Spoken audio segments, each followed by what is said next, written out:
Good morning. Welcome to Oaklawn Capping Hour. We are, well, I'm solo, not solo. Marco's not here with us. That's where I'm getting at. Late night, moving into another property. I'll have his picks on my, I guess you can call it a Patreon account. It's called Buy Me a Coffee. It's a similar thing to Patreon. I'll have a link on Twitter. You can get all the picks there. Mikey, good morning. What's going on? We are joined by Mikey Martin. Mikey Martin is an old friend, owned horses with me. Mike, I met you at the NHC. This is a funny story. I met you at the NHC about 9 or 10 years ago. That was at the old Treasure Island, right? Yeah, and we were same table. Yeah, we were at the same table. We were at the in the basement, we called it. Remember, they didn't have enough room for for everybody in the ballroom, and we were the overflow downstairs. And we were at the same table. I think Mike Deeney was at our table. A couple other guys that I already forgot about. And then I remember, like you said, yeah, I own horses, and I go, yeah, I own some horses too. And then I go, yeah, my trainer's Dale Bennett. And you go, well, my trainer's Dale Bennett. My trainer is Dale Bennett. I'm like, holy shit, no way. So you had, I think I had Big Legacy at the time, who won a lot of races, and then you had a horse over that won a lot of races, a couple of horses over there. Heat Transfer, and Citizen Jane. Yeah, all of them. Heat Transfer. Yeah. I remember Heat Transfer won. I think me and my dad won a race the same day Heat Transfer won a race at Arlington. Part of the same pick 5, and none of us hit it. And none. Yeah. Yeah. I'll never forget that either. Yeah, I got your winner circle, and you got mine. Or I knew any of you guys. So yeah, that was a fateful day. Meeting by chance like that. We never spoke, and we had the same horse trainer, so I thought that was funny. So yeah, your background. I mean, you're one of the younger players on the tour. Yeah, I think you're around the same age as Dylan Donnelly, a friend of mine. You're probably what, 30, 32? How old are you now? 33.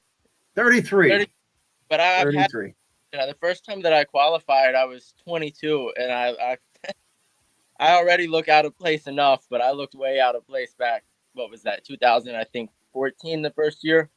Right. Yeah. Yeah, I got like that too in my younger days. Yeah. But I've been handicapping since I was like 2, so I've got about as much experience as anybody. Yeah. Yeah, you've been on the tour for a long time now. I pulled up your NHC tour page, and I didn't realize, and I told you this morning, but you're already qualified. You played one tournament all year, and you got in at Delaware. Yeah, I just decided the morning of to give it a shot, and live game. Yeah, and you've been qualified 6 times, so you're no stranger. You cashed in 2018, and you've always been a really, really good horse player. And yeah, I just didn't know that. So that's cool. So you have a spot at my table. Can't wait to have you there. We'll have a fun time, and hopefully make some money. And enjoy the NHC. NHC now is well, the last time you went was 2021. Actually, in 2021 they did have it at the new venue at the Horseshoe, which at the time was Bally's. Yeah, it was when they did it in August that year. Correct. So that, yeah, you were there. And you know, you've been doing a lot of stuff on track. You've been busy. You've been a jockey agent. Tell me about some of the jocks that you've had on your book. Well, this past year, I worked with Huber Villagomez at Presque Isle and apprentice Derek Lopez. And it's great working with somebody who's like a 30-year pro. I mean, especially when it comes down to like handicapping, because he'll tell me things that happen in a race that I could watch the replay 1,000 times and never even pick up on. So it's humbling. That's good. That's exciting. You got to get up in the morning. You got to hustle mounts. You got to talk to, I'm sure you have a condition book, a pen in your back pocket, and you're always thumbing through it, looking at the overnights for extras and trying to hustle mounts. It's I see these guys. They work hard. At Hawthorne, we got guys over there, Tom Morgan and Steve Levin. Those guys work hard. They're always out there running around in the morning. Penny Finch Hayes, usually out there running around as well. So I haven't spent too many mornings at Oaklawn in the morning, but I know there's a lot of action going on over there as well. And Arlington was always, you realize that you kind of hit a flow about midway through where just about every horse on the ground, exactly what races they belong in, and it starts to go. But at the very beginning, laying all the groundwork to get everything going for the year is that's when it's toughest. Yeah. Yeah, that's always. That could help you in your handicapping, 100%. It's changed it a lot. Yeah, when you have a circuit that you could look to, well, yeah, the horses and idiosyncrasies of each horse. I'd suggest it to anybody because just being around, you realize like who takes good care of the horses, who's really just there to get through the day. Who might be up and coming. Somebody like Joe that your dad's going to give horses to. Yep. Shows up every day, works hard. It jumps. Certain things jump off the page to me now when they were just names and statistics before. Speaking of my dad, he's watching. He said, "Don't forget about Incensed." And Incensed is a horse that we owned together. We sold a piece also to Gary Barber. He was our partner out there in California. Pete Miller trained. Dale Bennett actually trained the horse first, and then when Barber bought a piece of it, we shipped it out west. And I don't know if you know this, Mikey, but after he left our barn, he set the track record up at Golden Gate. Yeah. I kept up. Yeah. I think he got 102 Beyer speed figure up there and set the track record. I want to say it was 5 furlongs on the synthetic, obviously, up there. And I think it was synthetic. And he did good stuff for us. He ran, I think, second in a couple of stakes. I forgot the names of them already. And one of them was out in Tampa Bay with Dale. I want to say the Pelican, but don't take that for gospel. And then on that, the stakes race on the Pegasus, the first Pegasus undercard, we lost to Rainbow Air, a good stallion now. We lost by 2 lengths that day. I think we got maybe a 95, 97 Beyer speed figure. I don't know what the sheet was, but it had to be a good rag number with our trip that we had that day. And it was a big field, and he was kind of a mid-stretch closing sprinter, and just quite couldn't weave through traffic quick enough. But man, he galloped out big, and it was one of those things where you're like, man, I wish we could have cut this way and went that way, maybe asked 1 second quicker. Maybe we could have did something else that day. Tripled his value. It did. His number was big. Everybody loved it. And then we were able to sell a piece of him and go out west. Yeah. Yeah, Dale Bennett, I remember, God bless him, but man, he was nervous as all hell that day going into the race. Dale. All right.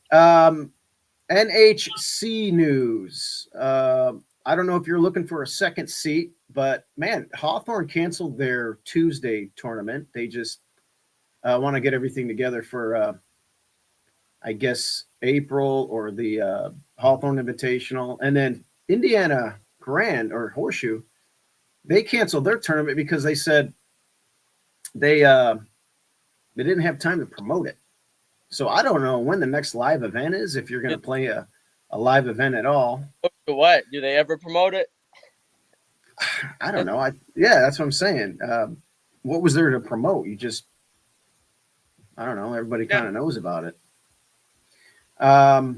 There's also I'm playing. I won an entry yesterday. Do you play Twin Spires? A little bit. I need to do a little more, but I kind of I try to stay in one world or the other most of the time. So when I'm at the racetrack doing that thing, I just don't have the time. Mm-hmm. Well, Twin Spires has a tournament today that you could play for the Kentucky Derby Betting Challenge. They're going to give you a seat and cash today. They had some feeders that I won into yesterday, but it's a $500 buy-in. They have a prize pool and, of course, your bankroll. I think you have to bet at least 5 races of $25, and then your total bankroll during the whole Oaklawn card. So that'll help out for me today, based on our discussion for the card today and the analysis. And then if anybody else wants to join in, there you go. Make the prize pool bigger and more seats for everybody. Cool. All right, the weather. I'm not sure what the weather is going to be like. This is wrong. Dry and cold. No, it's warming up. It's warming up at Hot Springs. I think it's going to be in the 60s today. And I think it's going to be dry. So yesterday it was muddy to good. I think it's all going to dry out today based on what I saw. And when I was down there last week, I went to Sam Houston for a tournament. And I was in Hot Springs. It was cold. It got down into the 20s. So it's warmed up quite a bit down there. So we should have pretty good racing. All right. With no further ado, let's dive into the card. We're going to look at the first. We're just going to go race by race here. We'll spend a little bit more time on other races than others and just wing it. Let's see, race 1. All right, here we go. This looks like a 20,000 starter going 3/4. It's for 4-year-olds and up. And Mikey, I'll start off with you. You landed on the 4-horse here. I don't have Marco's picks, obviously, because he didn't get his in today. Yeah. On August 19th, there was a 4-way shake on the horse. And he brought it back, waved the tag on the January 4th race, and it just looks like it's set up perfectly. You take a race like this where you can see this is very deliberately the exact race they wanted to go with this horse. And if you're getting anywhere near the 9-2, I mean, you got to take it. Yeah, I really liked it. My prudence should put this horse on top. I like the horse. You get in trouble with trip notes. And by the way, that horse there ran against Payne, who was a really nice horse for Asmussen last year. And I did fade that horse, and it did dead heat with yours. And good job mentioning the waiver claim. And by the way, I think you can even do a double waiver claim. So the fact that they land here for a bigger purse, I would imagine. What is the purse in here? That's 45,000, so it's about the same. But anyway, I believe, if I'm not mistaken, I know in Pennsylvania the rule is you can do a double waiver claim, but only if you win the first start back, then you can't do it a second time. All right, I was about to say that. So the dead heat cost them.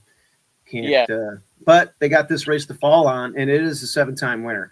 I picked this one second. I should probably put it on top, but I moved to the outside. I'm wide awake. I played this horse twice at the meet, and twice you can see my trip notes. Broke tardy, rushed, faded, and then broke dead last, rush, and faded in tough races. Yeah.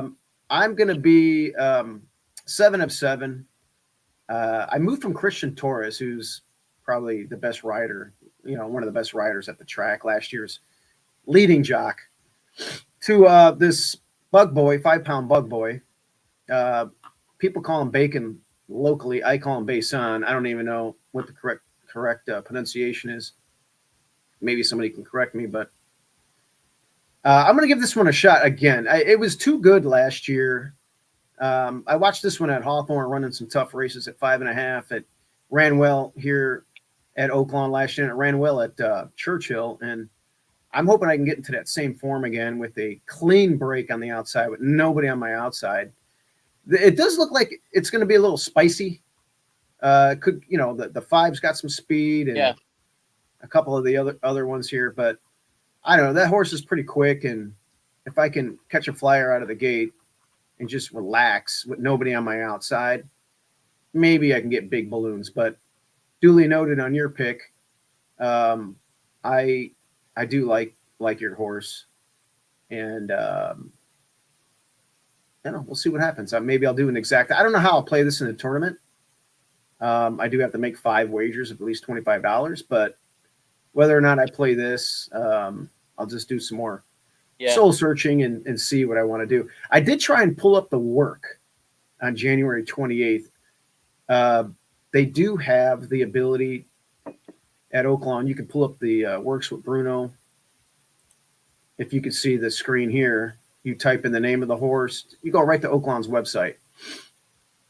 You type the name of the horse in, the date, or whatever you want, and it'll come up. But this horse, unfortunately, they didn't have the work, so I'm unable to show you. But it was a bullet move, so it's feeling good. If I can break clean, maybe I can blow everything up.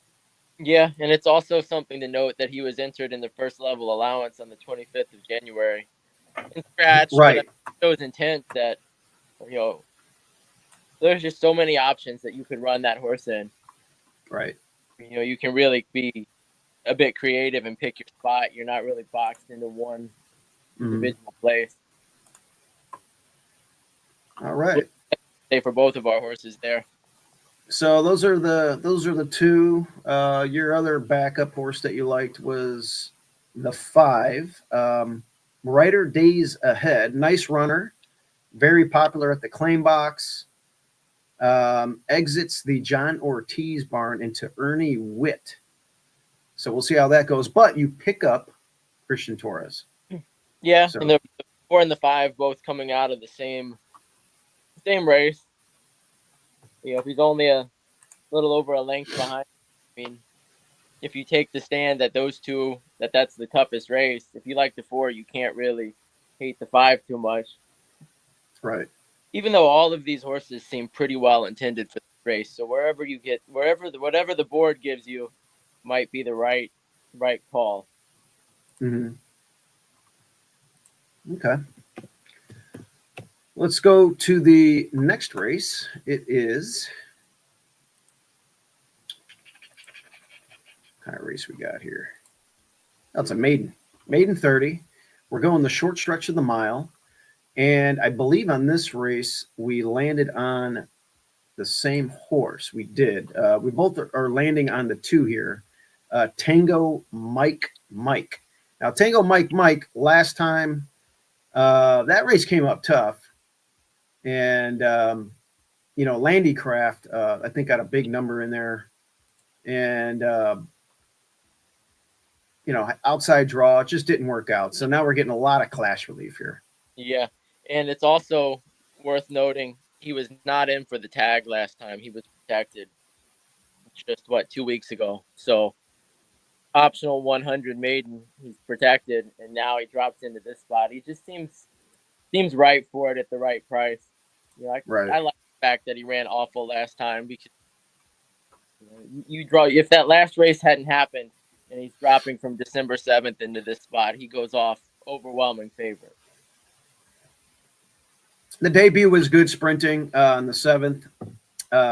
This, McPeak and Le Peru have been dominating, really. They've been having a really good meet, especially of late. So let's see if they can keep the hot hand and keep things going there. The 1 you like a little bit. I went to the 6 a little bit, but the 6 is unappealing for Brad Cox. And the 1, I guess, a lateral move here, second off the layoff. From 2 to 3, these horses all get the Lasix. So yeah, I thought the 1 ran a little sneaky last time, but I couldn't put him on top just because I don't know how he's going to handle the extra distance. Right. So it's all about make the same. You look when I first looked at the race, there's 4 horses that are stretching out for the first time.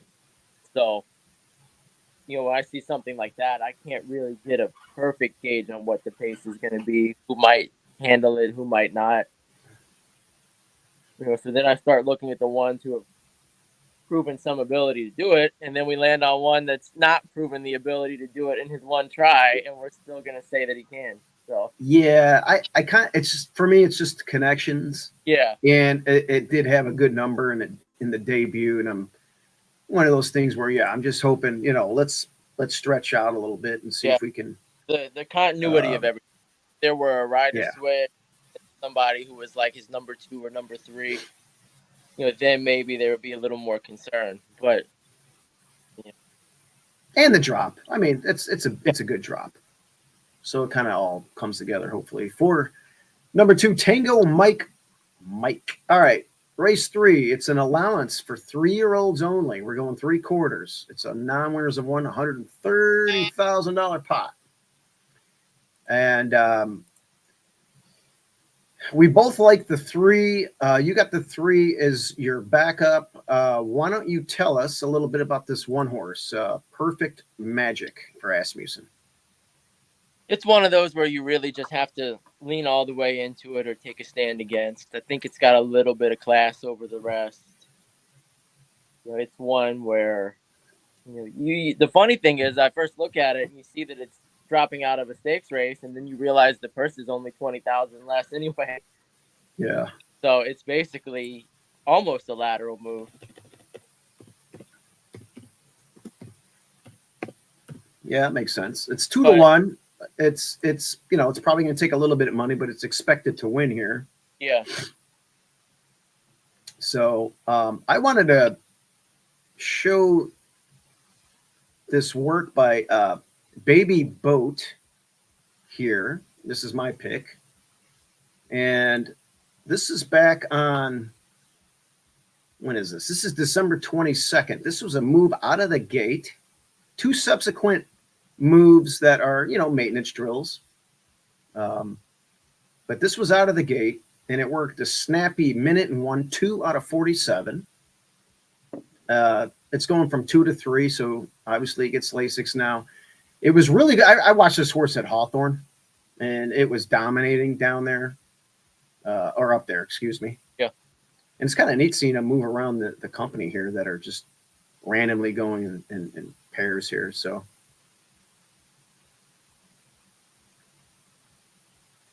they're all kind of moving quicker here.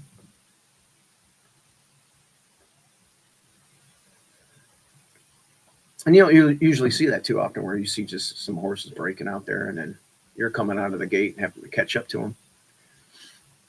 And when they break out of the gate, they kind of, I think the work is already done by now. Now you're just kind of galloping, and the work doesn't finish at the wire. It was a half-mile move, but I thought that was a snappy move. And if you look at the last race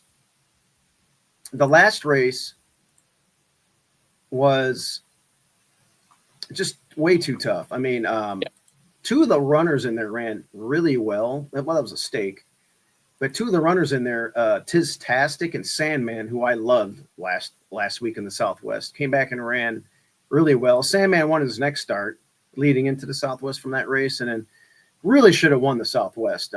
Broke terrible that day, and I talked to you a little bit about that. I had a big win wager on that horse down at Sam Houston. But I guess you could toss that race. They gave it time off.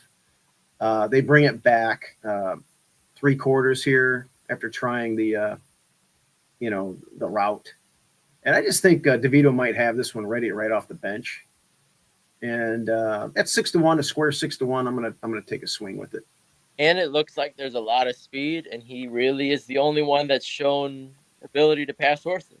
So, right, yeah, his 6 on the outside, but you don't really know exactly what that is. The optional 80 non-2 allowance. I mean, those are going to be good horses in that race. So, right. Yeah, you don't know what the 6 is, but it's 9-2. I'm getting a good price. We'll see if I guess I'll get it. I mean, I guess Perfect Magic stakes place just missed for 150 here. Kale's Angel is, for Pete Miller, has been a really nice runner out here. Remember that one ran on turf out west, and they brought it here and have been sprinting in on dirt. They tried a route race, it didn't work out, but Kale's Angel's been doing some good stuff out here. Actually, you can see in the PPs there has won both of the Sprint Stake series. Yeah. So good company lines there for the One Perfect Magic. So it makes all the sense in the world. But let's see if Baby Boat can do something. Maybe I'll do a little exacta there or something, but I'll have a win bet most likely on Baby Boat in my tournament. Race 4. Race 4 is 12.5 maiden claiming event. I think we have one running in here. I don't know what to expect. Probably not. I mean, I didn't pick her, but I think this is the race. But anyway, I went all the way out to the outside of. I went to the. No, this isn't the race. My bad. It's a race a little bit. No, this is. So we have Illy Sims in here. Florida bred. Don't know what to expect. I don't know who this bug boy is or girl. Post on. Mike, that was any first question. Okay, so you don't know either. Okay, so yeah, I don't really know who this, but yeah, I the plan here with her will be, hey, just get her a start and build a little bit of a foundation for Hawthorne. I guess that's going to be the idea here. Education. Yep. I went to the 8. I had some problems in that last race. It was no, I went to the wait. Who did I go to? Yeah, I did go. I went to the 8. I think I did. Yes, 8. So I'm on the 8 here. It's just, it's open company. I get that. It's an Archie bred. Some equipment changes with the hood. We'll see. It's just a hunch. Maybe some of the Arkansas bred races can be tough. I'm not saying. Let's take a peek at this real quick. Yeah, Caliente Star is a pretty nice little runner. Got a 51 that day. Some traffic, but it's dropping out of a state bred maiden special down to a 12.5. I guess a 20 would be a they get the run for 20, but a regular open 20 would be a lateral move. This is the bottom hole. You landed on the 6, Mikey? Yeah. Moray Time with Cody Rosen. Tell us about that one.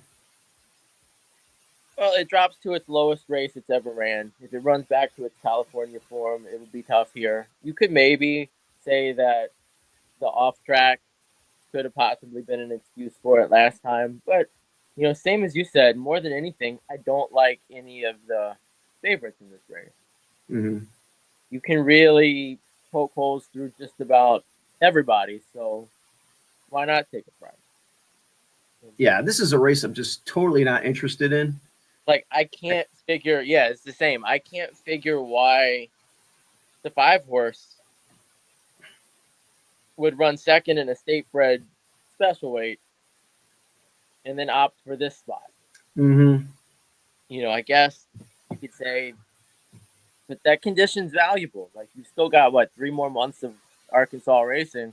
This would be a race you would drop to in late April, I would think. So Why entertain the tag now? Well, they protected it, as you can see. Yeah. They run a good race, and now I don't know. And now you drop. Maybe they're just trying to get money while they can, but I mean, they know what they got. But we're putting our money on this too, and I don't really love to see that. And kind of the same goes for the outside horse, the 10. You look at somebody like Cipriano Contreras. He's a sharp guy. He's not going to give anything away. So if he's going to give $50,000 for this horse in October, and 2 starts later, be willing to lose it for 12.5, that says all I need to know. If you has the horse right and wins this race, let him win it. But that's yeah, that horse is going to take a ton of money, I would imagine. Sometimes they'll do that because maybe there's a reason the horse ran bad. Once upon a time, I remember when we were at the NHC when Taking the Slow Road ran, and my trainer was out of town and I was out of town and no one was there to give instructions, and the rider rushed him to the lead, which the horse didn't like, and he got beat 28 lengths that day. Next time out, I dropped him from starter allowance to the very bottom because nobody was going to touch him because he was beat so badly. Right. And he goes on and wins easy. So, it could be a case of that, but more often than not, when you're looking at a $50,000 drop down to 12.5, that's saying he probably doesn't want to keep the horse. Yeah, the 9 is makes the most sense in the world, and I actually picked this horse last time. I should come back to it again. I just think that those two were. I like taking prices in races like this, and both these horses on the outside are going to take a lot of money. I would imagine, one's going to be 2-1, one's going to be 6-5. Probably the 10 is going to be like 6-5, and then the 9 is going to be 2-1, and then we're going to get prices on pretty much everything else. And with the 9, the one who makes the most logical sense, was a very modest race to start out at. But what was in that race that he ran against? They might have been bad horses. He might have not even. It might have been a terrible field. Right. So we'll see what happens. We'll see how Illy Sims runs. Build a foundation, see what we can do. I don't know anything about this jockey. We'll see how that works out. 10-pound bug. So it looks like this jock has just 10 starts, 0 for 10 lifetime. And 3 starts at the meet. They're at the very beginning of their career. They've probably been getting on the horse for you guys for the whole meet and have probably had this day circled for, since as soon as they told them about the race. This is what they do it for. Yeah, 0 for 13. Actually, 0 for 10 last year. 0 for 3 here, so 0 for 13, right? And then, so not a lot of experience, but this is the type of, get in there, get some experience, and make a name for yourself. And let's see what Illy Sims has. She's a half to a horse that we owned that Carl Broberg trained and won first asking, Champagne Mike. So he kind of went backwards with an injury or something, but got claimed off us. But he did win first asking with a nice number. So if there's a feather you can put in your cap, it would be that. But let's see how she runs, and hopefully she can give us something to look forward to when we ship her eventually up to Hawthorne in March and April. All right, let's move to race 5.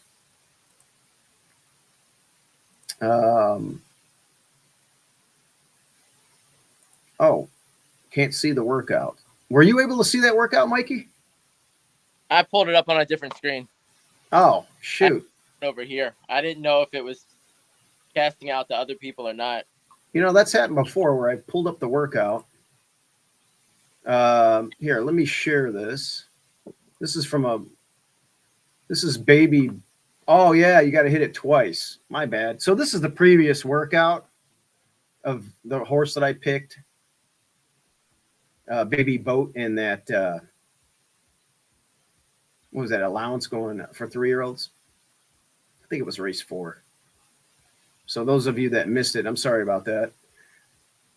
When I pull up the screen, I got to pull it twice. But he was working. The gate opens and there's some not stablemates, but another barn with stablemates working, and he kind of hooked up with these. And when you're breaking from the gate going 5/8, does the work end at the that ends at the 8th pole, right? Typically tracks do things all differently. Okay. How the track's configured. So he caught up to those, and I'm assuming the work's pretty much over now because he's kind of standing up in the stirrups. But um, that was a snappy move, 2 out of 47 out of the gate with 2 maintenance drills. And Big Boat did dominate at Hawthorne. So throw the last race out, and we're back to sprinting. So that's what happened there. Sorry, guys, for those of you that didn't see the work. All right.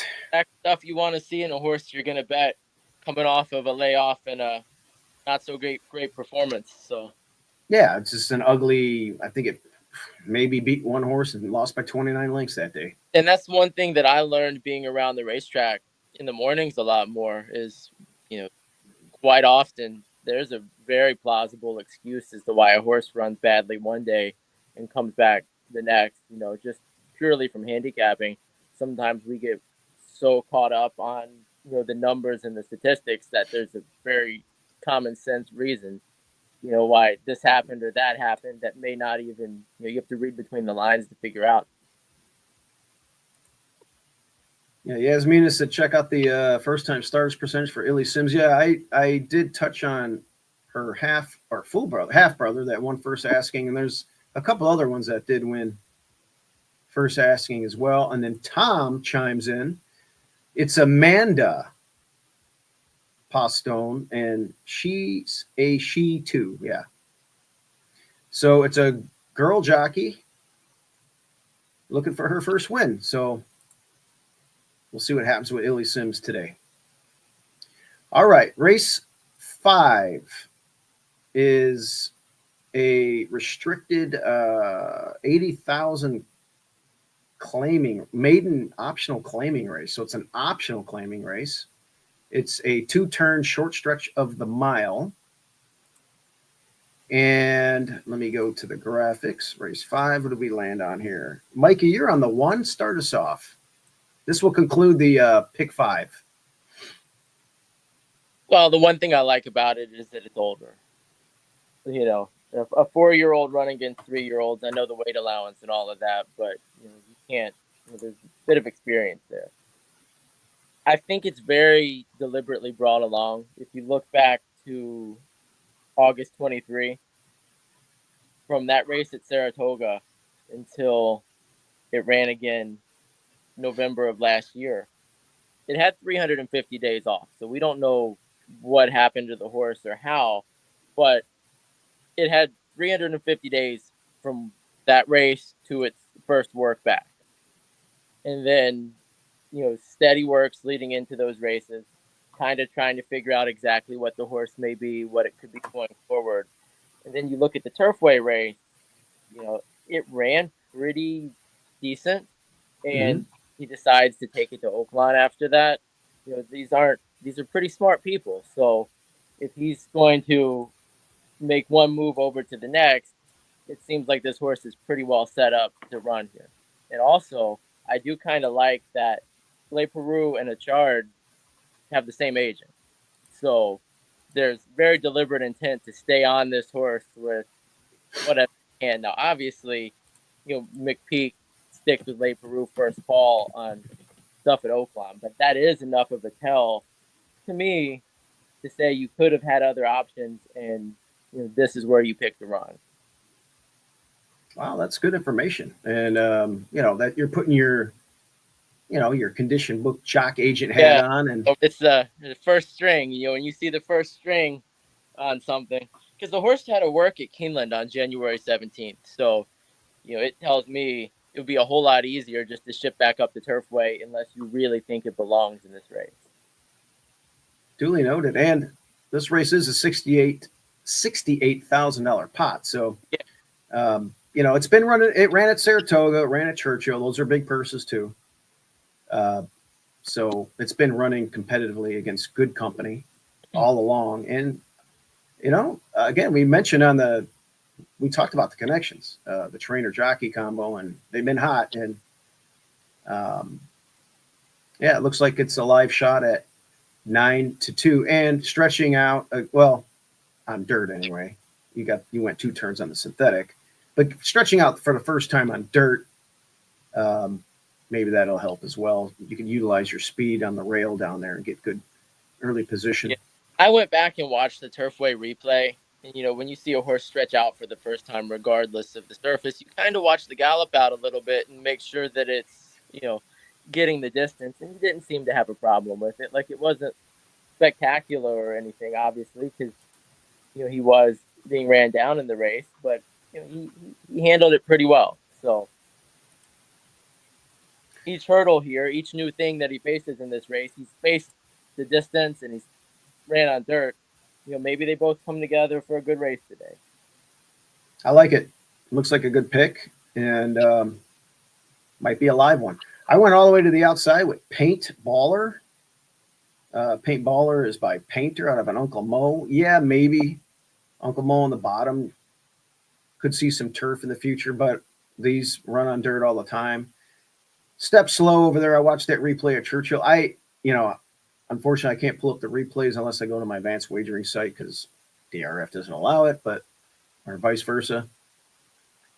But working really well. That last drill is not on the workout video tab on the website, but nonetheless, it was a nice 5/8 move out of the gate. And we're adding the hood with Nick Juarez, and we're making our debut here. So our 4-year-old debut. So these, it's a late bloomer. You talked about older horses. It's not a 3-year-old. It's probably a mature, lightly raced horse that looks like it's feeling good. And the coach isn't shy, trying these horses in spots like this. It should be able to get the distance with the breeding. And we'll see if it could break clean. It was, that debut race was out of the 1 hole. And I hate debut runners out of the 1 hole. They always seem to run bad. Yeah, if you ever, for whatever reason, want to see a race full of first-time starters, watch the draw when they draw the races and look at everybody just nervously not wanting the 1 hole. That tells you you enough. And I've heard a lot of different things about that. They're just not used to being in there, or the tractor kind of spooks them, or the rails right there when you brake. It for many different reasons. The 1 hole is not good for first-time starters, but I guess it's just a lack of experience. And when they're training, and working, they're not busting out of the 1 hole, and they don't have horses on the outside. They do. Most will shy out of it a little bit, and even if they don't, it's one thing you don't have to worry about if you don't draw the 1 hole. So, and you never know who's riding the horse. The riders don't want anything crazy to happen either. Right. So paintballer is going to be a price. We should probably utilize some speed out there. Should get a nice trip out there. I mean, just work out a trip. He's going to be on your outside. You can dictate where you want to be. If you break sharp, go. If not, tuck in at some point and make a move in that turn before the short stretch of a mile. So we'll see what happens there. 15-1. I might play this race. We'll see what the tote board looks like. Yeah, it's one of those things. And the 7 horse also is one that I was looking at first in this race. That was where my eyes first went to. And if you look, it took a big step forward last time. The winner from its last race, Waco, came back and starter optional next out. So you look at the fact that it was a 50 maiden claiming, but you think that that's a little bit less than some of these other horses. But you look at what the winner did, it comes out all right. But the one thing I couldn't get past is the fact that this horse just sold at auction for $30,000 like 6 weeks ago. It sold at auction? Yeah, look at 6 weeks ago. Yeah. Like a mixed, is that a mixed sale? At Ocala, I believe. Okay. Yeah, I know they have those. Yeah. My dad's bid on a few horses in a sale like that before. They have everybody's PPs up and it's either a very hard buy that just slipped through But this is deep water for a horse that they only saw fit to give that money for. Yeah. Right before Christmas. So that's interesting. Yeah, 5-2 moved up a little bit with the juice, but it did drop. Or in for an 80,000 tag. Yeah, that's interesting that they don't offer it up.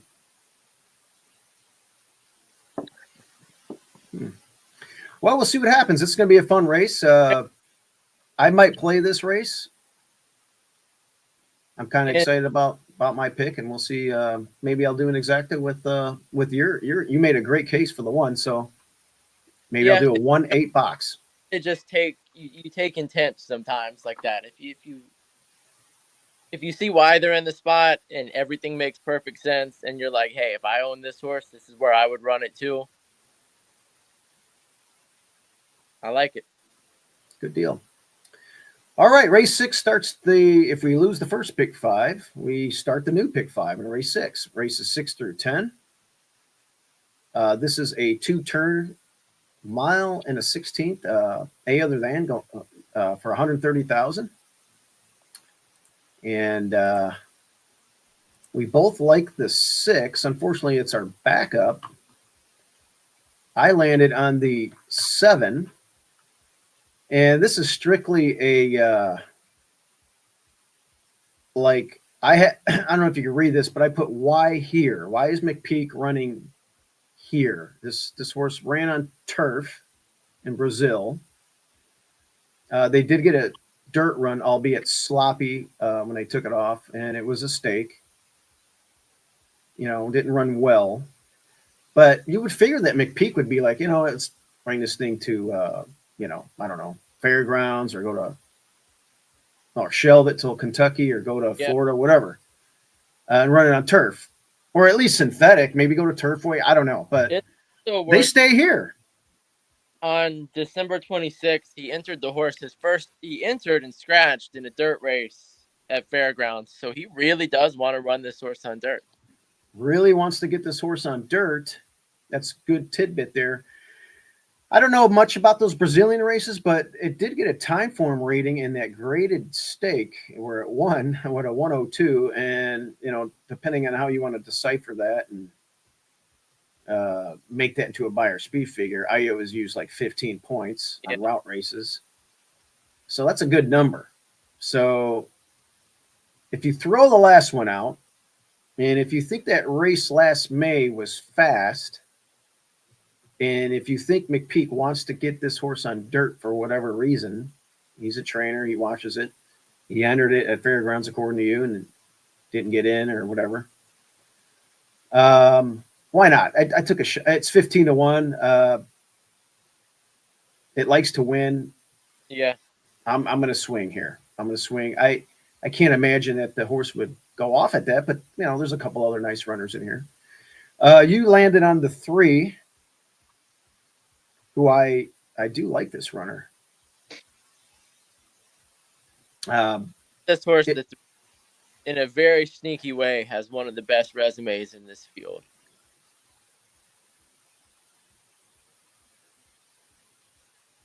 It does. It has a couple of nice wins leading up into that last race. I did play this horse last time, Mikey. Yeah, and that was a tough race. It was. Tilted Lady came back and won yesterday. So something to think about. It looks like you have a little bit of a trip note with a slow gain. Let's watch this replay here. And I looked at this horse for a long time. And then I decided to go with the McPeak runner just because it was a bomb. But this replay also will come in handy later in the card. There's a few of those that are back in, I think, last race. Right. And you can see that one of them back there. But we're the 6. We break a little slow here. Now we're getting in the bid a little bit.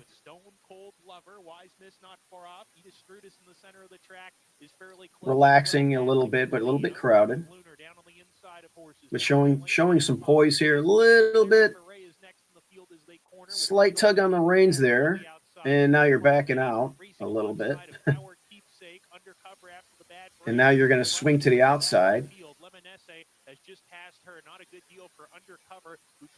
And then from here, they all sprint to the wire, and I think this horse finishes up good. Get pushed out here, too. Yeah. And then comes Stole Cold Lover, who weakens. Claret Beret trying to get into it. Gets to the outside for the final furlong. Titled Lady, grandstand side. Up to battle, Edith Strudis, who's between horses. Managing Mischief down on the fence. Titled Lady, 16th to go. Asserts her authority, opens up. And this will give Ramon Vasquez a double. Titled Lady to win it. Edith Strudis was second. Managing Mischief third. Claret Beret fourth. So we'll see what happens today. Nice little gallop out. I don't think he really liked the trip that he got on that horse personally, because there's a rider change here, and sometimes riders don't fit horses perfectly. Sometimes they flat out get fired. I mean, you can't really for sure say what happened, but it does look like Vasquez probably had the option to ride the number 9, the maker horse that he rode last out, and over to this one. Yeah, Tilted Lady, as mentioned, that was a really good race. Beat the favorite. I want to say that was a Brad Cox runner, Esternia. I got to go back and look though, but that horse was a heavy favorite. So that was a nice race, and that horse has now won 2 in a row. And the previous 2 races at 7 panels were pretty good. Yeah. Those are fast races. I think those would be good enough to win today, and maybe just sit a little bit closer, sit a little bit better of a trip, and take first crack. What are your thoughts about the 2 turns at a mile on a 16th? Hasn't gone this far. Has run 2 turn races on turf going a mile. I have some notes here.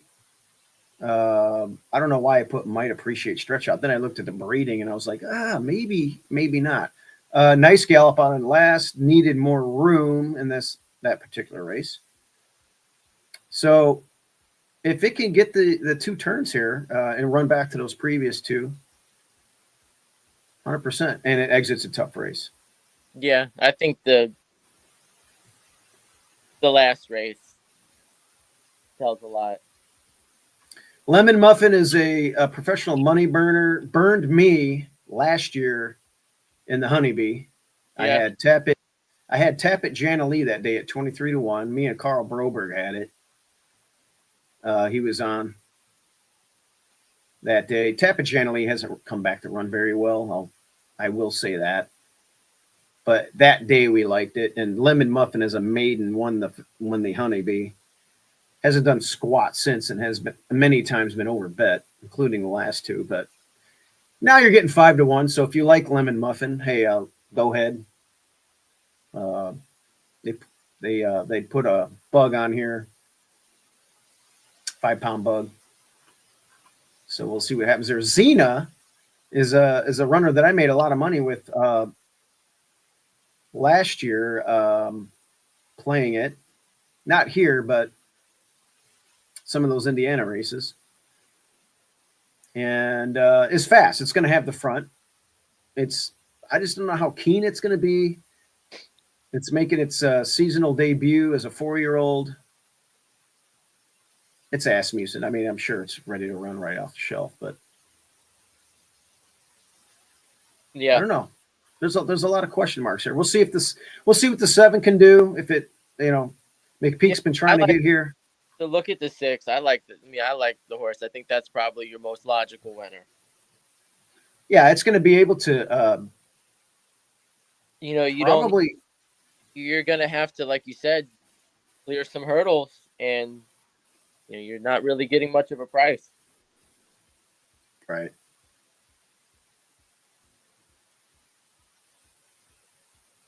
What do you think it goes off? 2-1. Maybe. If I could pair this, if I can go 7, maybe I can do a trifecta. Key the 7 with the 6 underneath, with the 3 underneath. And take some money too, just because of all the graded races in here. I guess I could throw a lemon muffin in underneath there. I think the 9's a little bit.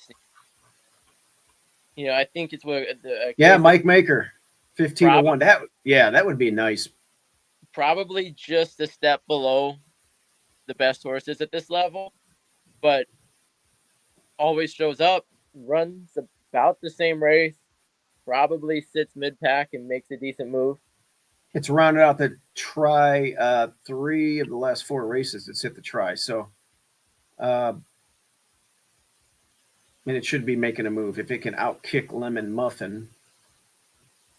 Part of what put on the 3 a little bit too that I saw was a good sign. Like I said, is Vasquez was riding this horse. He rides quite a bit for Maker, and he jumps off to ride for Greg Compton. Interesting. It's going to be fun. That's a good horse about, with the 3. The question mark for me, and ultimately why I didn't pick the 3, was slightly worried about the distance, but it looks like it likes dirt better. It loves dirt. So if it can, we'll see. It's going to be fun, interesting to watch this. The 3 and of course the 7, those are going to be the 2 that I'm going to be watching closely, and the 6 is your most likely winner. So, yeah, it's going to be fun. All right, race 7. Race 7 is another allowance race. We're going 3/4 here. And let's see, we got some, Tom. That was one of those newer digital online sales. Yeah. Oh, talking about the race before. Yeah, my dad, I think he was bidding online too. Yeah, so on that. Well, if you get a horse like that for $30,000, we should all go to stuff like that. Yeah, because he looks every bit worth it right now. Got to make sure that everything passes the vet out there. Don't want no one sneaking in a bad apple, so to speak. We could talk for hours about the underhanded stuff that goes on at the auction. Oh yeah. All right, race 7. First, if you guys talk to Joe about the horses, the one horse that he had that his owners had bought at one of the sales about a year ago, I think it was the November Keeneland sale. It looked great on paper, and they thought they had a steal on it, and then tried to run it, and it wouldn't break from the gate. It wouldn't break. It stood in the gate at Turfway. And then, you get one more shot at that. At Presque Isle all summer, they're doing everything in the world to try to get this horse to break out of the gate, and it just won't go. So they had to retire her without ever running. Well, without ever finishing a race, I should say.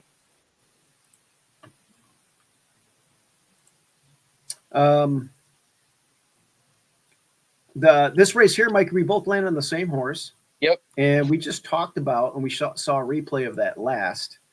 And I think we saw the same thing when we were looking at it. Sure, we did. And this horse ran a bang out race against a filly that's in good form. How do you say the name of this horse? Edie Strudis. Edie Strudis?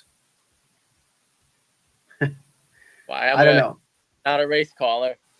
All right. Well, they're adding the hood. Cipriano Contreras is a really good horseman.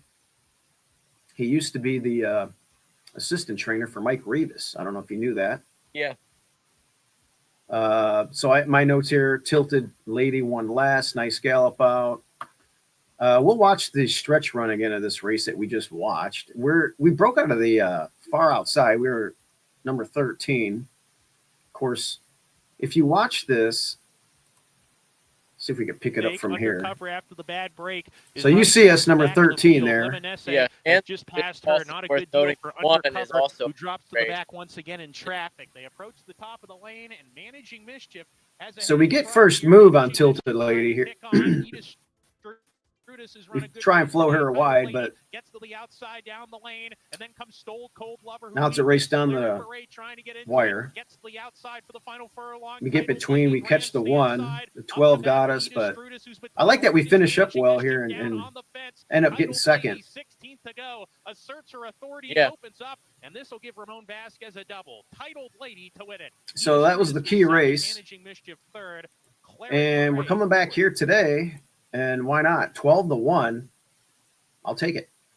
Yeah, the one horse in that race is the 11 here, so the roles kind of flip, and he's on the far outside. Right. And blinkers on. So there's no having to speculate what this horse is going to do, I think. He's going to go right after it and hold on for all he can.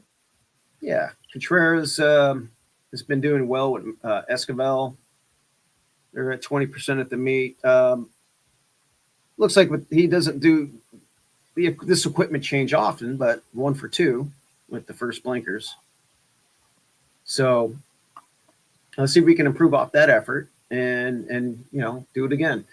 The 9 was my backup for Pete Miller. That California Speed's been doing well. Ran against some others in here. It says here early bother and flatten. So maybe a clean trip today would be the winning ticket. And then you have the 5 as another possible runner, Lemonese for, I think I'm pronouncing that right, for Steve Asmussen. It's coming out of the same race that we just watched. Right. A little further back, making a decent run. He was probably finishing as well as anybody in the race, but just got buried early. If it all falls apart, I think he's the one that comes running. I mean, at 8-1, I think he's a great price. That's a good price. Yep. Oh. Yeah, it's a newly 4-year-old, so technically you're making your 4-year-old debut today. Ironically, ran better against older last year. Yeah. Then against the 3-year-olds, although those were 3-year-old stake races. So, but has faced older and beaten older. Won on debut here last year. And an allowance.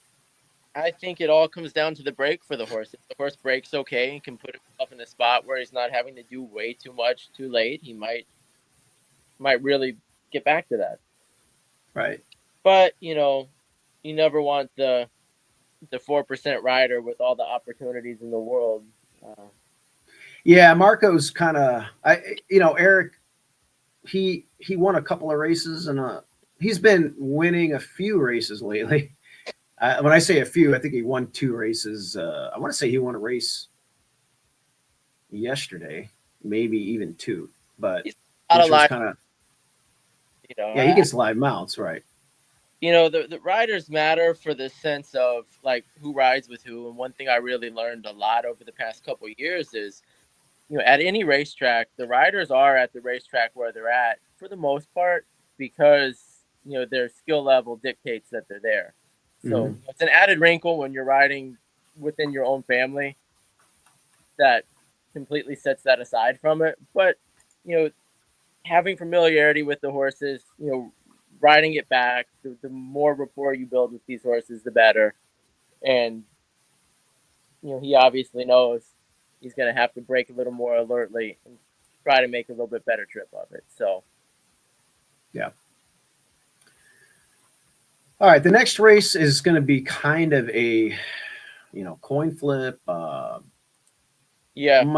opinion, Strike Ridge is probably your most likely winner. Yeah.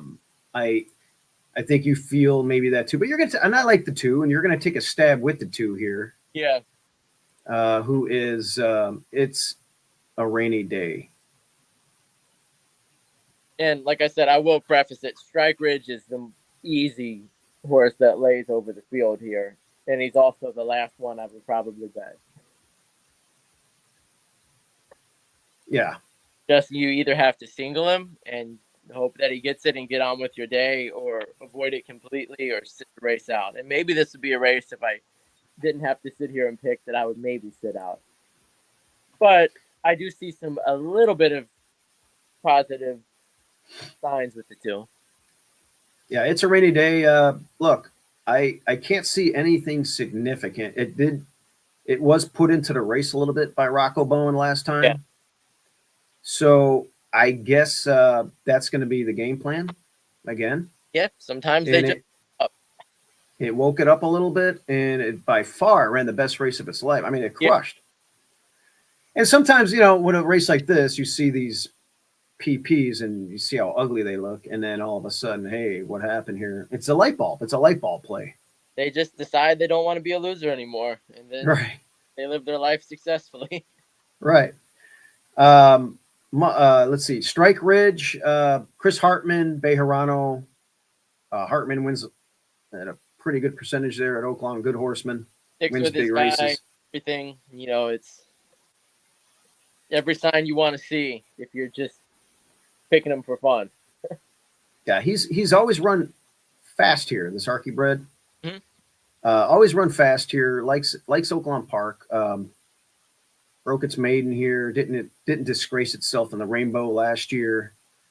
The race off the shelf was good. That just tightened it up even more.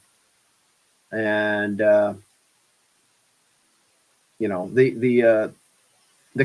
owners sent this to Texas with Mindy. And then when I bring it back here, obviously Hartman trained it last year at Oaklawn, so he knows the horse well. And this is probably a 3 to 5 post time horse. So, and you can, I mean, for what the race is, I do like a little bit that Rocco Bowen was the regular rider on the 6 horse, and he's opting to stay on the 2. Right. And he rode that recently, as a couple weeks ago. So. Yeah, it looks like that runner obviously likes the turf better. Mm-hmm. Probably a little bit easier company over the 2. Although it did run an allowance race and 35,000 on 2. Like those are good numbers. I mean, they got to get this one on turf. When I'm looking at a horse like the 2 that wakes up for the first time out of nowhere, basically, it is an encouraging sign to see the rider who could have stuck with another horse that he had been riding that looks like it fits every bit in this race, right, to stay on that one. And you're going by the morning line, it's double the price of the 6. Makes a lot of sense. No, it makes a ton of sense. And maybe a case of where he got out to the lead, got brave, and just kept going, and now he knows, that's the way we have to approach these races. So, he's going to try to hopefully go and just hold on. It's the wild card. If the favorite falters and this one catches a flyer out of there and gets a nice spot, hey, 12-1. Yeah, and I mean, these are a lot of horses that are just kind of also rans for most of their career. So who really can you trust to have ability to pass horses in this race? Yeah, the rest of the field are all coming off, outside of my pick, whatever. The rest of the field are coming off awful races, just numbers-wise. Just unless the 13 gets in, which, we'll see. Interesting, because, the 11 is also another one to take a little bit of a look at, because you figure the 2 goes, you figure the 7 goes, and they're both going to be all out early. I've been on this horse so many times, Mikey, Ches Whiz, yeah. And this horse has broken my heart many times. He just puts him so far back out of it early. Yeah. That, there's nothing to run for anymore. He's just running to catch up to his friends. Yeah. All right, we'll see what happens there. The next race is our feature of the day. It is the American Beauty for 4-year-olds and up, fillies and mares, going 6 furlongs. And I landed. We're kind of all over the place on this one. We are. I landed on the 3. Now, I see you had Tanya Showers. I was on Tanya Showers last time. Yeah. And Well, actually, no, you didn't land on Tanya Showers. That's your backup. Hmm. Or is that your top pick? I can't. The 7's the top pick. 7's your top pick. Okay, 7 is makes all okay. 7's the most likely winner. Mm-hmm. Correct. So I landed on Pharaoh's Heart for Jacobson, and this one they claimed it for 50 out in New York, and it ran a really nice race. It had some trouble in the Oaklawn debut here, and it ran a good race there. And for a guy like Jacobson to land here instead of that same condition gives me a lot of confidence. Has has run 3 times second here at Oaklawn Lifetime, knocking at the door. So I'm like, hey, why not? 12-1. Just don't get any traffic issues. Break clean today with Santana, and we'll see what happens.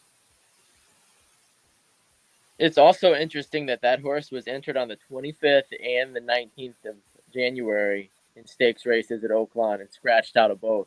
So, okay, I did remember I saw it in 1, so it was in 2. Does it tell you the names of the races? The Pippin and the Bugler. Okay. So, mile and a 16th and 6 furlongs. The Pippin is tough. The Pippin's that's always a tough race. So it finds the Bugler was. I think the Bugler is a newer race, but I think the Bugler's a sprint race, and I think the Pippin's a route race. Yeah, that is what it is. So I scratched out of the other one. This must be an easier spot, but anyway, they he comes here, he shows the confidence, and rounding into form. It's run fast in the past. It's out in New York. We'll see it. I don't know what to make of that 19 length win. It didn't come off the turf or anything, so I don't know. Last May, actually that was in 23. But it looks like this one just had a lot of time off and just needs to just. It might pop today. This might be the third off the long the layoff, and boom. Your favorite horse out here, being a Deta. I mean, the Mahoney Valley race is just super freaky. Yeah, and you really don't know what to make of it, honestly, because there's not a lot of sample size of classy races at Mahoney Valley. It's a very look at the company lines. Irish Maxima came back, won by 13 lengths with 101 buyer speed figure at Parks. You had 2 other ones. Silver Rose come back and run second in a stake. And, of course, Fibber is in this race, who's pretty good. So, who ran second in a stake. That's the company lines. Little pause with this horse, depending on the price, is that, this is one of those races where they use this as a launch pad into bigger races later in the meet, probably. So, whereas your horse, this might be the Super Bowl for that horse. Right. That's my thinking. Super Bowl here seems to like it here. I am wondering, you never know. This one's making its 4-year-old debut. It's beaten older before. At Churchill it did.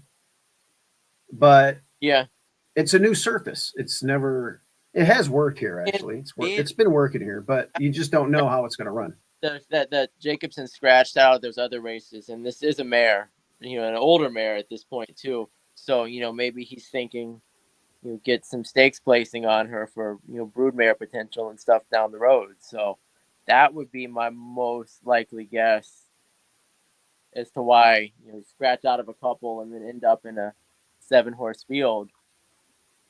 That helps. And then the reason why I like the 2 a little bit in this race is, Hartman's got 2. Bejarano rides top call for Hartman, and he's been a regular rider for both Hartman horses, and he opts to go over to stick with the 2-horse. Yeah, we just talked about the Bugler. So that was last Saturday. Yeah. I actually played Tanya Showers in that race, and they're wheeling back off short rest, and I wonder if he's going to run here. I mean, you don't have to make the race go to enter. I get that. It's a stake, but it's interesting that he wheels her back like this real quick. He's only done it once before, according to DRF down here.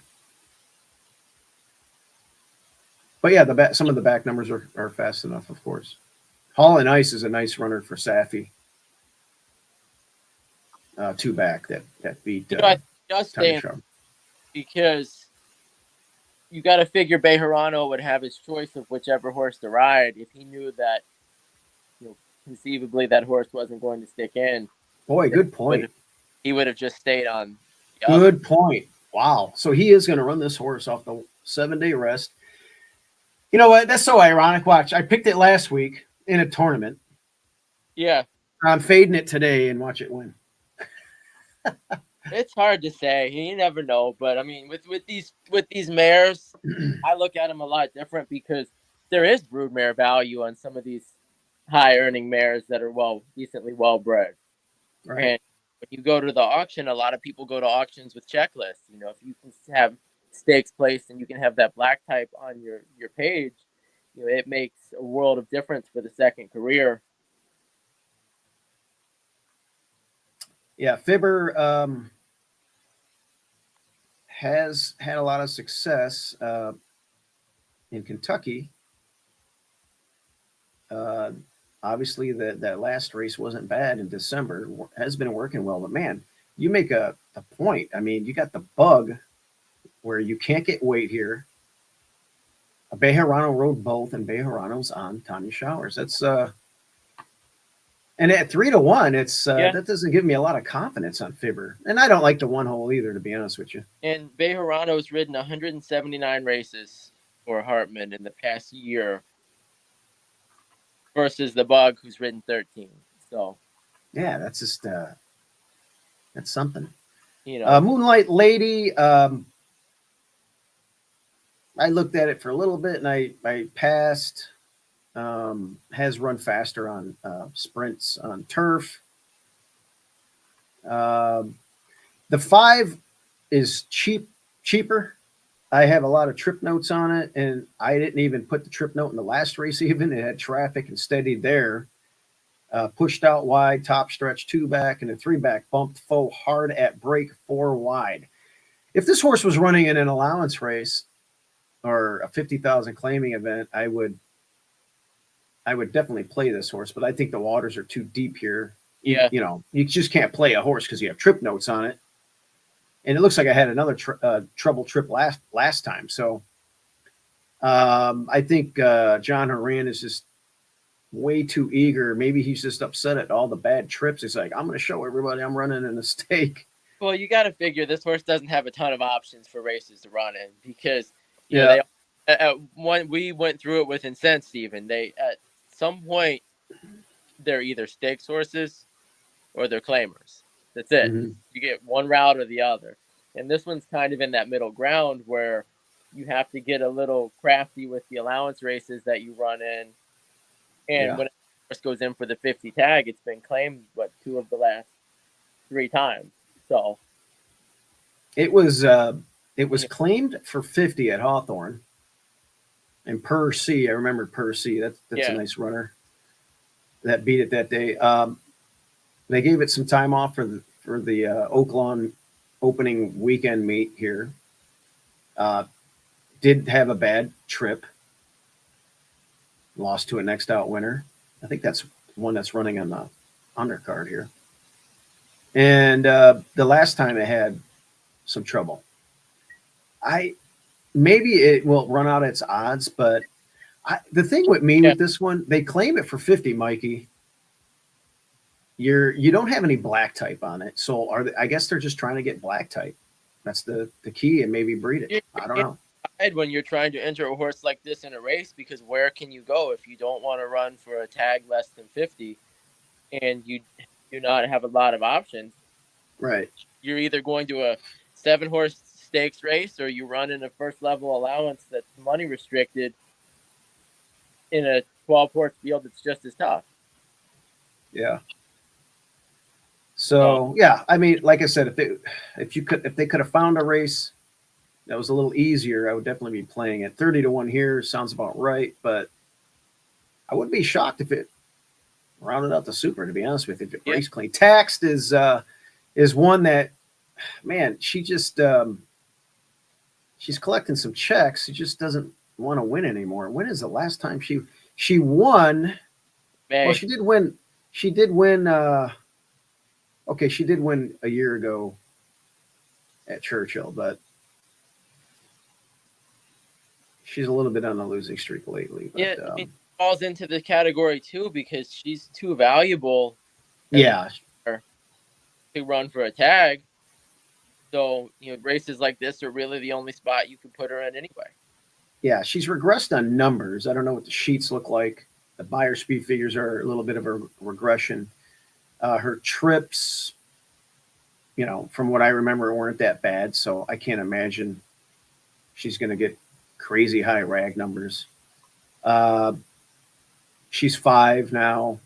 They're going to just protect her and then sell her as a broodmare, I would imagine. Because she is, she's multiple stakes placed. Is she a stakes winner? Let's go to... Okay, that's right. She won the Black Eye Susan. So there you go. That's a big race. Yeah. And there's exactly. I forgot about that. Yep.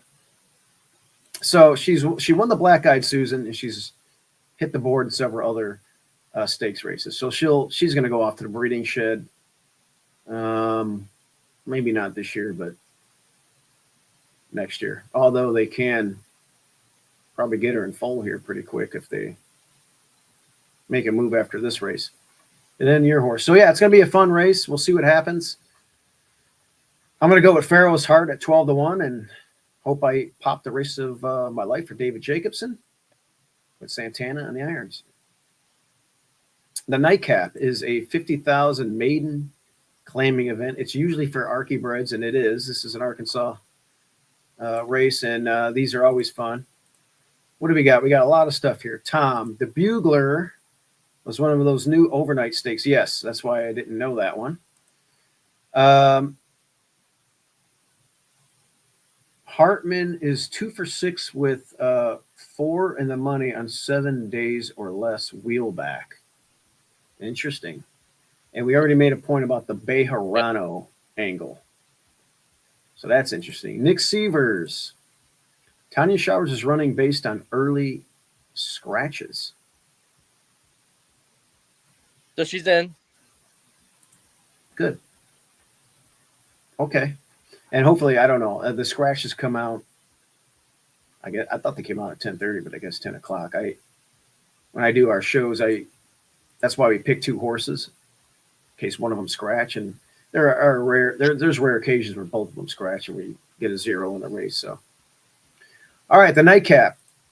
The Nightcap is a 50,000 maiden claiming event, 3/4 Arkansas breds for 3-year-olds and up. These are always fun. Bombs away. Mikey, we both have, it's funny, we got the same horses, 3 over the 4. Right.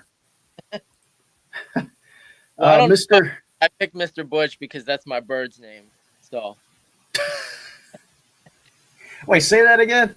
That's my bird. Her name is Butch. She's a rescue bird. So that's all I got on this one. So maybe you got real information. All right. Well, first of all, you exited the you go into the Mike Maker barn last time. Okay. Now this last race, Bullsworth, $2 Eddie. Bullsworth is a nice little horse, Archibred. It's got a 67 in there. It's funny, this horse here, my brother picked this horse I want to say in every lifetime start except for that last race. Yeah. And it finally put it together. It's named after an Arkansas Razorback football player. He was an offensive lineman that was drafted, I believe, by the Indianapolis Colts. I have to double check that. They made a movie about him, and he died in a car accident before the season. Kind of a sad story. But Bullsworth is a nice Archie bred. This one is one of those that exits the main special state bred down to the 50 state bred. Yeah. And let's watch the replay of the last. We are way out in the 12 hole. Yeah, I watched this replay too. I did do a little. Ready to go. And it wasn't great. I mean, there were some things, and I like how we finished up here. So you're in the neon, you break sharp. Uneventful beginning. Burlsworth away alertly strides in front with, And you can see where you're at in the overhead. Well, now they switched it, but you're pretty wide. Now you're trying to tuck in at some point, but so you're within yourself here. Was 8-1 in here. Yeah. You just get kind of lost. They went 22-1, which is pretty good for these Archie breds. Now you're starting to, gather yourself here and trying to get into a rhythm. You have one horse beat at this point, and it looks like you're going to take the Zenyatta Overland route from that 12 hole way out in the parking lot. And I think you're going to finish up with some pretty good energy here in that bright green out there. Kind of steady. You're going to angle back out and tip back out after wanting to angle in. And you're just going to miss third, I believe, right there.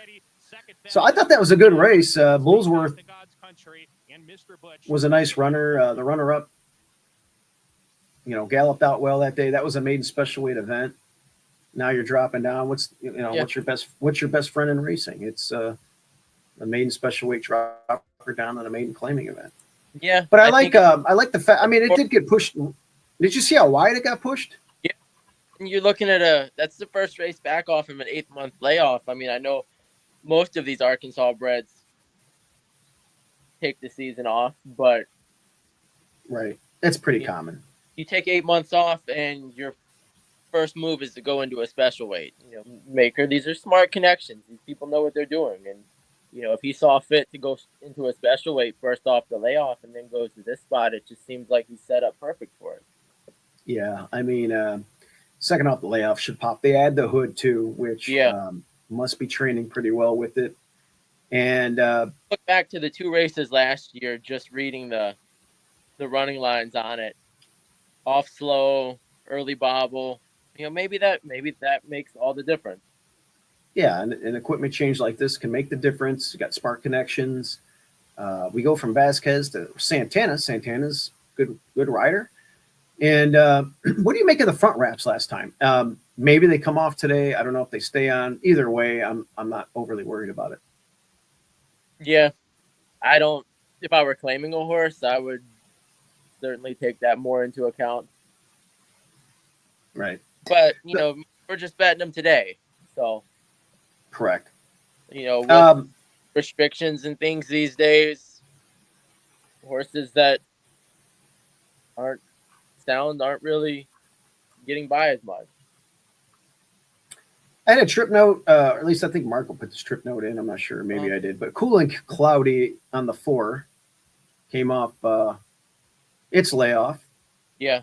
And it was a 3-year-old. It's making its 4-year-old debut today, but came off the layoff and says here, forced back, checked before turn, and just tired a little bit for Har. Now you're going from Har to Torres. Yeah. So that's a big.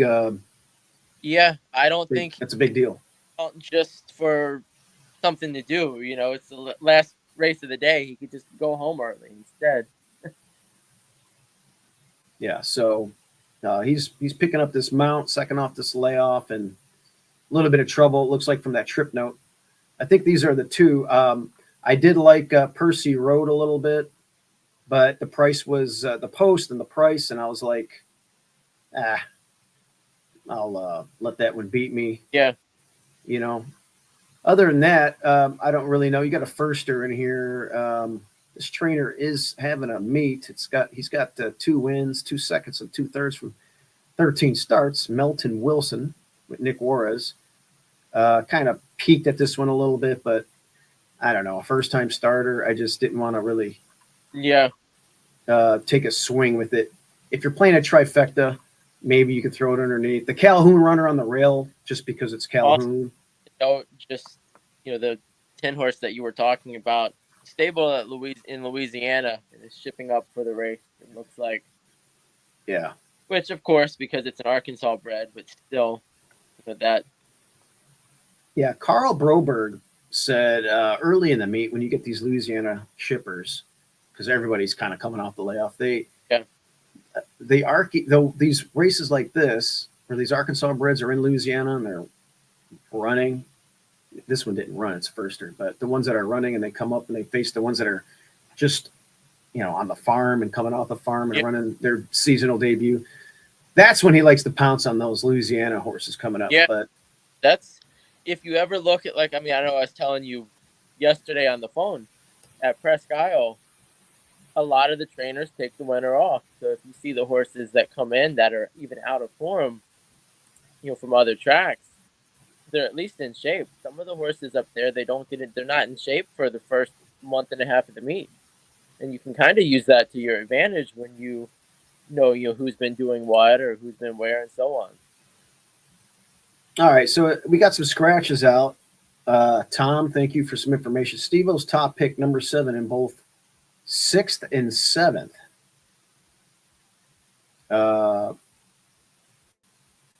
Is scratched, and in this race, number 7, Mikey's also scratched.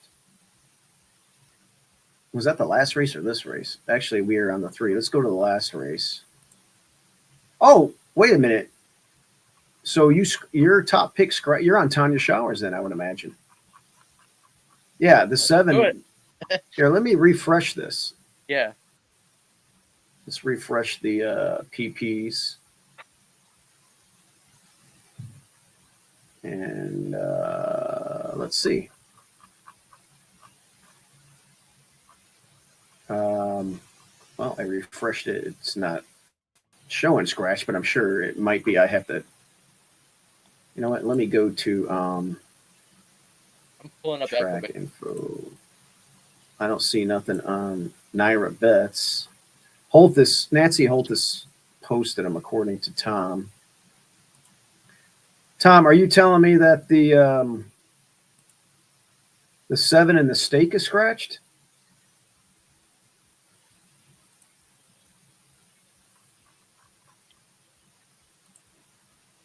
So I don't know. Here we go. What's this? Is that where the scratches are? Let me see if I can. How do I copy that in the comments? I'm gonna take a guess that it is the 7th race we're talking about. All right. Well, it looks like my top pick scratched in 2 races in a row. The 7 in both the 6th and the 7th. Wait, so I now I got the 6 and the 9 in those races. And according to Tom,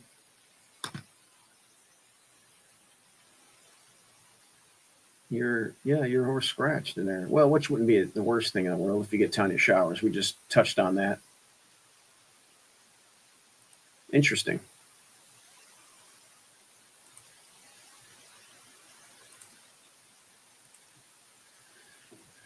Yeah, Mikey, good stuff, man.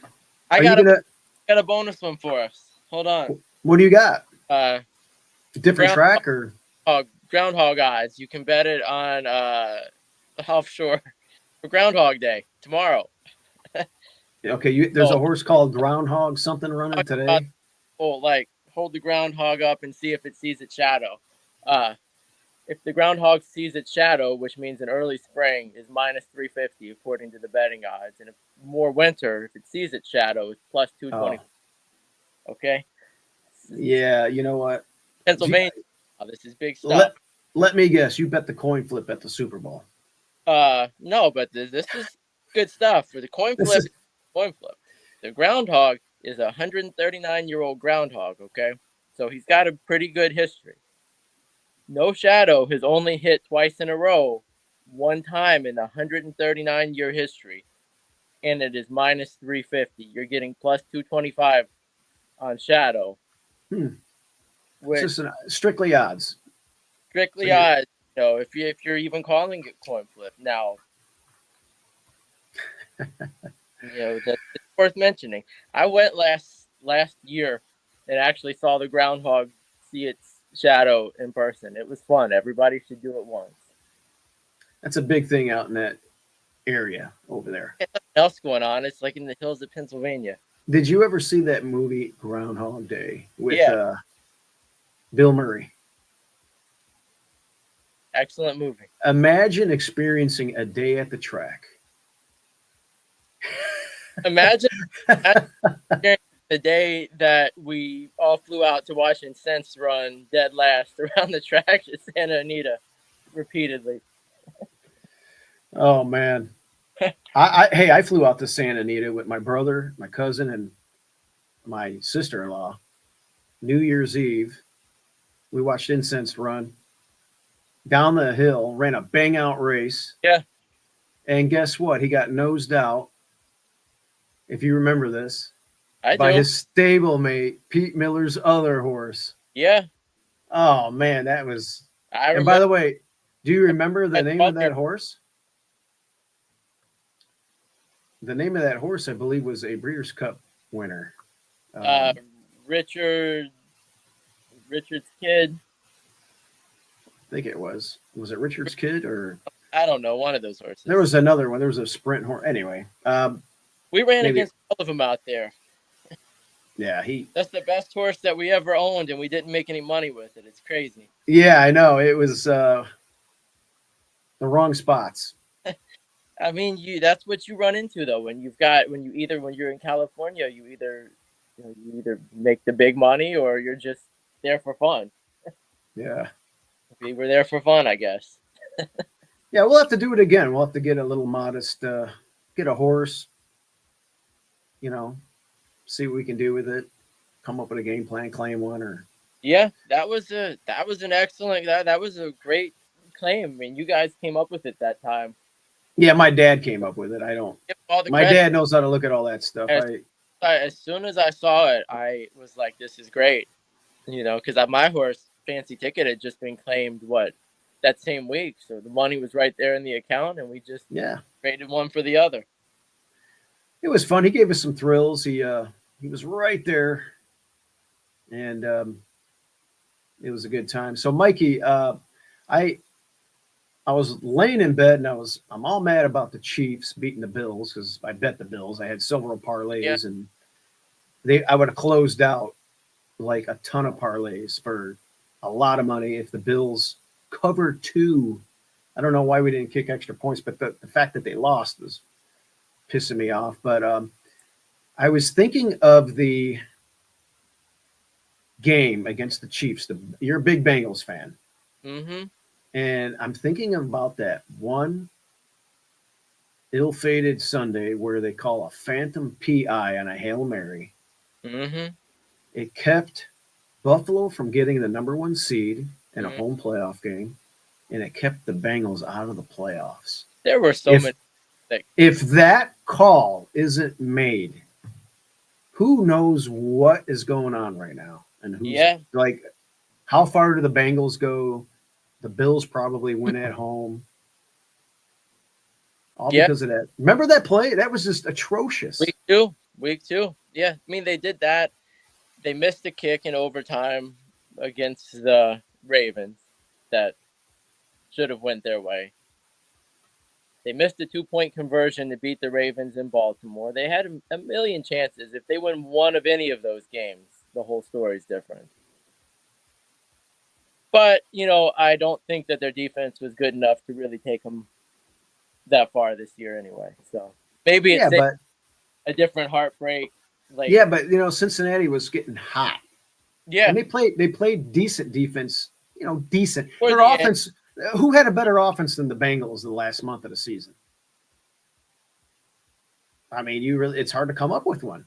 You can make an argument they had the best offense. So that, and then obviously Buffalo, they have a tie record. They beat the Chiefs in a regular season in Buffalo.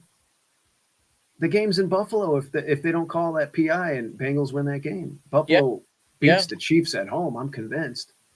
So I don't know. Where I'm getting at, City too. Yeah, I'm rooting against the Chiefs. Fly Eagles, fly. I want Saquon Barkley to get a title. I think him or Josh Allen should win the MVP. Although you can make a case for Lamar. It's one of those things with Lamar. His stats are so good. You could give it to him. You flip that one Bengals game around, and that changes the story on that. Well, Burrow's stats are sick. He makes the playoffs. Maybe he gets the MVP, but with Lamar, I think it's kind of like the Jokic thing. Like Jokic's stats are so gaudy, and he's the obvious pick, but you just can't give it to him every year. Same thing with Jordan. Back in the day, you could have gave it to Jordan every year. It's tough. Who you rooting for? I'm just rooting for it to be over with. I've been rooting for it to be over with for a month now, honestly. You're upset. You're salty. I get it. I mean, it just wasn't my favorite season. I mean, no, it was terrible. They did it to themselves because they lost against the Patriots week 1 of the season, and that is can't lose to the Patriots. You can't do that. You can't lose a team like that. So they always get off the slow starts. What's behind that? Is that the coaching or? I don't know. I mean, you got to blame every year. You got to put it on Zach Taylor with the coaching a little bit, but I mean, I like Zach Taylor, but you got to come out of the gate a little bit better. You're stumbling. Well, they really didn't play any of their starters in the preseason for 2 years, and then that was the story. And then this year they played the starters in the preseason, and they we lost to Mikey. We lost a horse named Tristan's Trilogy or Trilogy. Incense. Yeah, Incense. But we also lost to maybe it was a subsequent race. We lost to one of Pete Miller's horses that won the Breeders' Cup Sprint. I forgot the name of the horse already. I don't know why I'm drawing a blank, but we ran against that one. It was our stable. I was there that day. I was with Pete when we ran. Yeah. I'm gonna look it up because now I got my computer here. I want to know.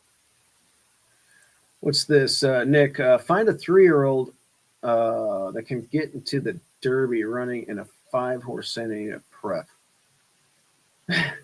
So is the Robert B. Lewis today? That's a 5-horse field?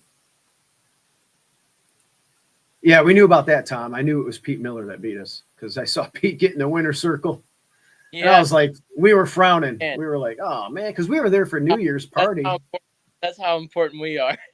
And I had a big-ass win bet on Incense that day, too. And that sucked.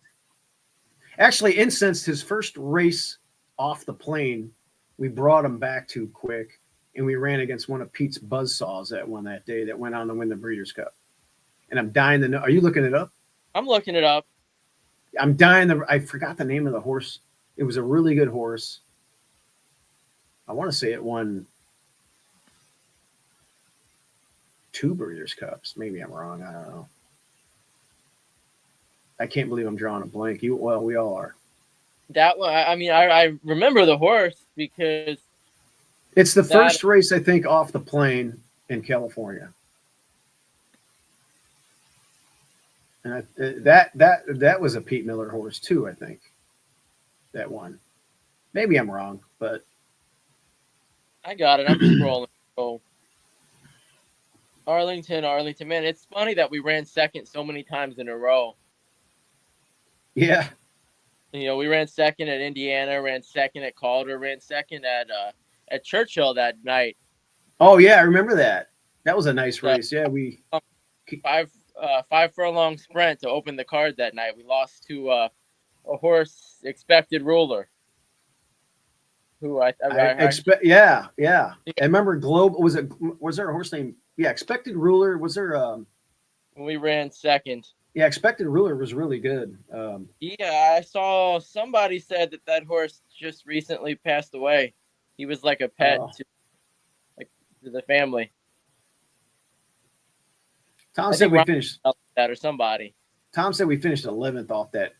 Yeah, and I remember Pete Miller saying like, "Yeah, that's my fault. We ran him too quick off the plane, and he thought he can just enter him and win." But Yeah.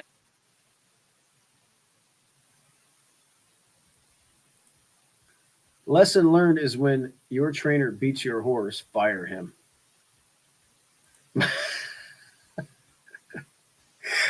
Oh shit!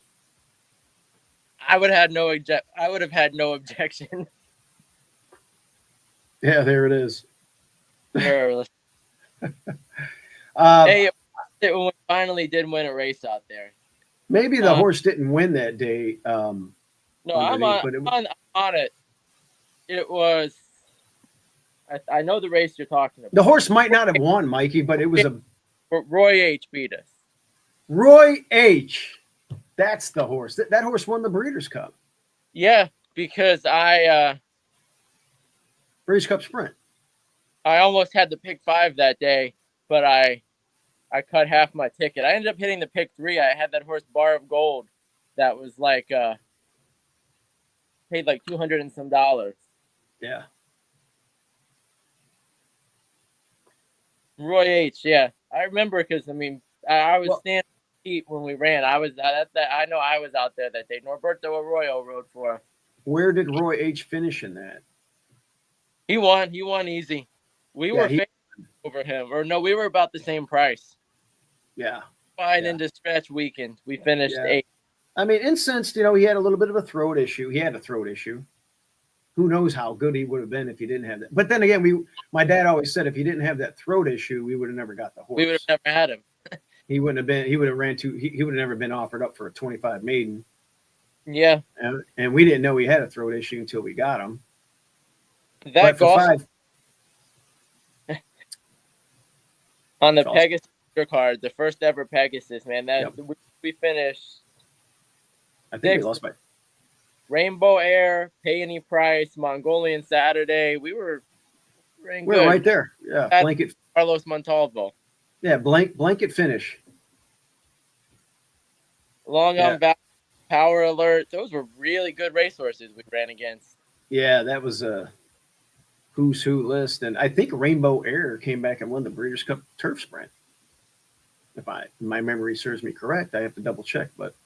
And Pay Any Price had the. Pay Any Price was freakishly fast. Yeah. 5 furlongs on the turf and 53 and change. Come on, man. That's crazy. Yeah, he ran. Incensed was a very talented horse, and I'll never forget Incensed. Track record at the now long gone Golden Gate. Have it forever. He got 102 buyer in that race up at Golden Gate. And he won going long, too. Right. That's the one that surprised me. I mean. Yeah, if he got in a nice steady gallop and didn't, get too pressured or nothing. Yeah. So doesn't flip that. I don't know. He had throat surgery a few times. But he was talented, man. He was a nut. He was big. He was nice looking, man. Yeah. It's always exciting when you get a decent fast horse like that. His the sibling, I believe, was standing in California. Who's that? Conquest something. Oh, I know who you're talking about. Was that the Cyclone something or? Yeah, something. I think Pete Miller trained that one too, didn't he? Was on the Derby Trail at the time. I remember that horse, yeah. And then it got hurt. Yeah. Yep. Good times, man. So what you doing? What you doing today, Mikey? Gonna play in anything? Now I'm going to, yeah. I You sat try and get your second seat, or when I'm so wrapped up on the actual like I don't like to bet much like if I'm working because it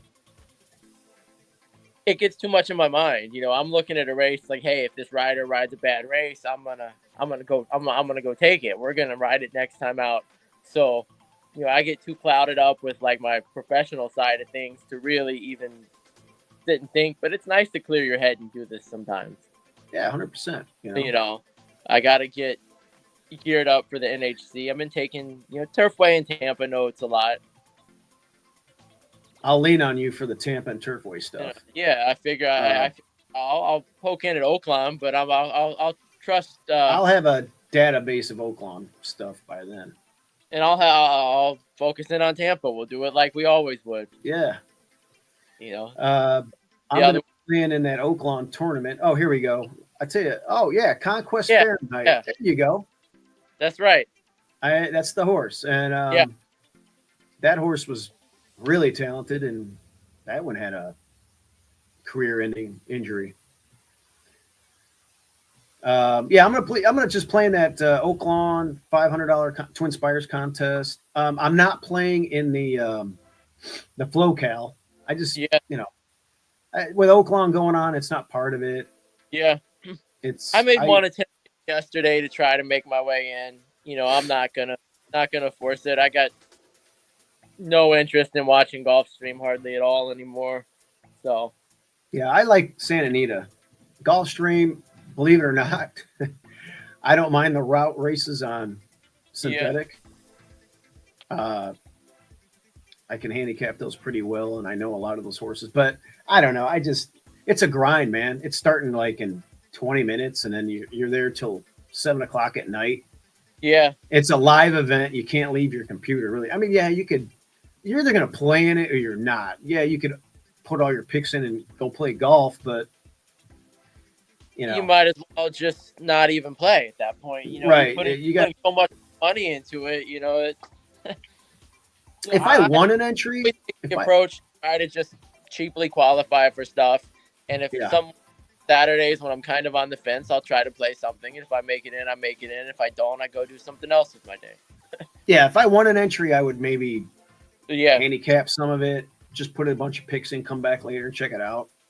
But if I'm going to pay $1,500, I mean, I'm already in this Oaklawn contest. I'm going to pass. Yeah, I mean, I enjoy it. It's fun to have a 2-day contest to really keep up with. Like, I even like the format. I'm a little better at live bankroll, but of course. I don't really have a huge preference.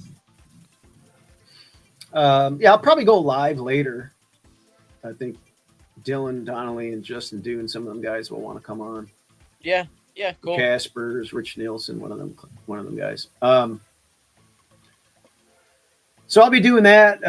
Let me know what you're going to be playing in. I'd be interested to know. And then, guys, like and subscribe, everybody. Look at some Turfway. I got to make Turfway notes. Gear up. Try to coerce people to send their horses to, tracks I'll be at this summer. And, Tom misses all the multi-day tournaments. Yeah.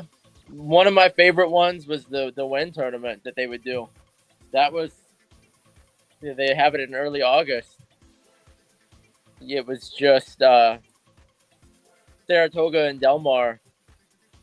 Right. And you would have a certain number of races you had to play on each card. It was just $2 win place, but they had no leaderboard. Wow, so you were just I kind of like a leaderboard. Well, I mean, you would know. I believe, if I remember right, how they would do it is at the end of each day, they would say like you would know where you were standing, but it wasn't just people like stabbing at bombs based on what they needed to catch up. You actually were, just trying to, you were competing against, just trying to get the most you could from it.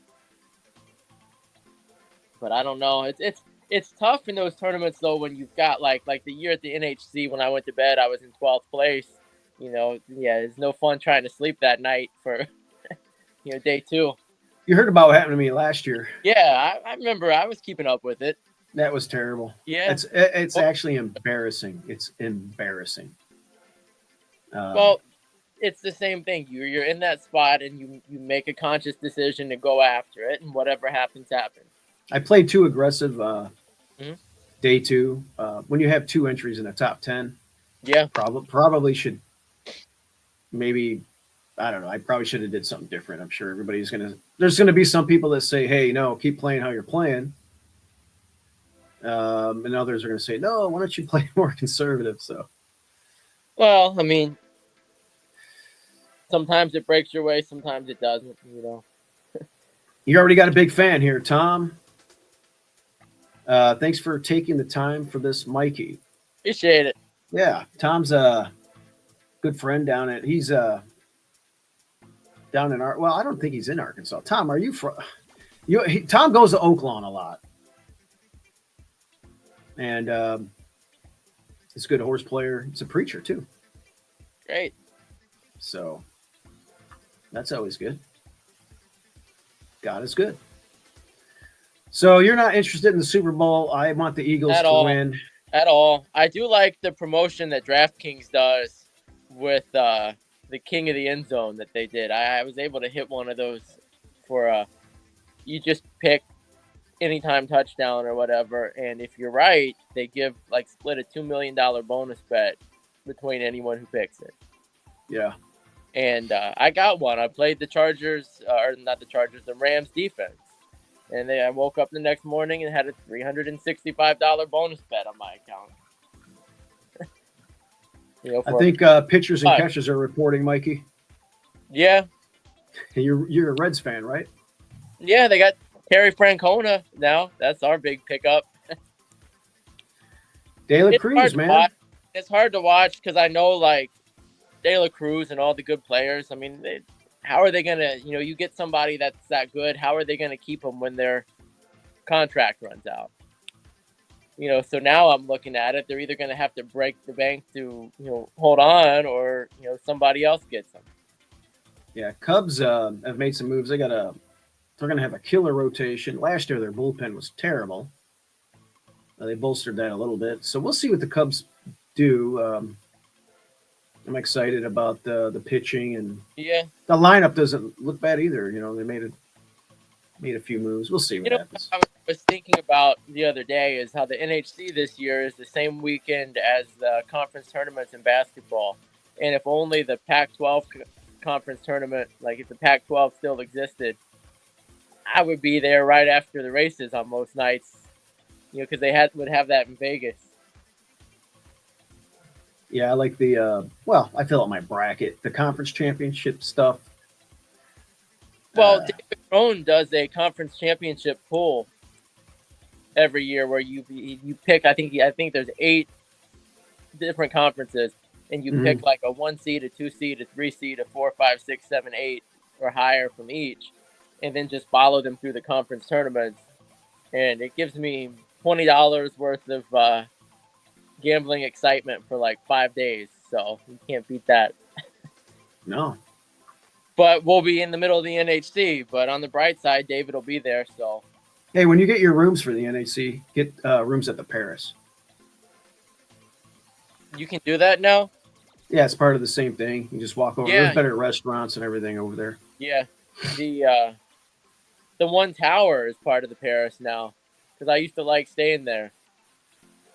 Yeah, so stay over there, and forgot the name of the restaurant by the Strip, but it's in Paris, and I always pronounce it wrong, but they got good food in there. Yeah. I'm gonna get out a few days early, stay a few days later. All right, Mikey. Well, hey, thanks for joining in. Good luck today on whatever you're playing. I'm gonna be playing Twin Spires Oaklawn. I have a few strong opinions. Yeah, if you want to enter, it's $500. $250 goes into the prize pool. You can win a $5,000 seat to the Kentucky Derby betting challenge and cash prizes. And they're not giving away an NHC seat or nothing, but you can win a nice prize to win BC, and NHC for next year for the Kentucky Derby betting challenge. As far as trying to pick up another seat, I only have one seat so far this year. Crashed and burned at Hawthorne, all in on the last race. 2,500, didn't do nothing there. And then had a big dime bet on Sandman in the Southwest, bombed out there at Sam Houston last week. I love those. By the way, you got to get down there in April if you can. Texas Mike does a great job. They give out a lot of nice prizes. The food's great. The track, everybody's friendly, and it's a good racing atmosphere. Yeah, I'm gonna. I kind of made this. I tried one time and qualified this year, and then I said, you know what? I'm not going to think about it. I'm going to let it just roll around and let that. Yeah, Texas Mike and Brian Pettigrew, the guy that runs the track there. Those guys are real grade A, and the host staff. Trey Styles is over there. He can't play in the tournaments, but he does the race day analysis. Really good handicapper. And, of course, Nick Tamero is a track announcer. Great handicapper in his own right. And great race caller. That's the thing that sucks about Texas racing. You can't hear Nick's call unless you're in Texas, really, or if you have RTN. Yeah. Because you can't get it on your advanced wagering site. Yeah. And you can't watch it outside of RTN, so. But I think Nick is a great race caller. And when the Houston meet's over, I just can't imagine. Listen, in my opinion, when does Parks run? Like all year. Oh, it's all year. Okay, so that's going to be tough for him to do in Houston. But I think they could use a new announcer. I go to Presque Isle in the summer. So they run May through. Who's the race caller over there? That would be a nice track for Nick to go to. Is he any good? Anyway, Nick needs another. He needs another. Maybe he does call races. Actually, I thought I heard him somewhere else, but he's a great race caller. And Houston is just a great track. The turf course is lush, perfect.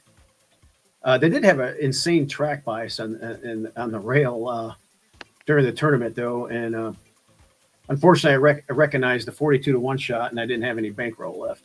Yeah. And I asked Mason Runner that a table mate hit and won $6,000 and bought us dinner. So that was nice. Jeff Sanders. Yeah, I'm going to try to for sure make it up to whenever they have a Hawthorne one again. I wish Hawthorne still existed like as a racetrack. Well, it's a racetrack. You could go to the casino side. There's still an area the first turn you can watch racing there. It's a little bit difficult, but they can have the capacity to hold it on site because I liked going to Hawthorne. Listen, man. At Hawthorne, the Gold Cup room. It was like New Year's Eve one year. I sat all day. There was a guy that just randomly sat at my table with me. I watched him sit there. He munched on a loaf of bread all day. And we just the Gold Cup room was so great back then with the buffet and yeah. You had Lisa running around up there, our waitress, and she's great. And then the tournaments are the best. I mean, it's just your bankroll, you play it. Yeah.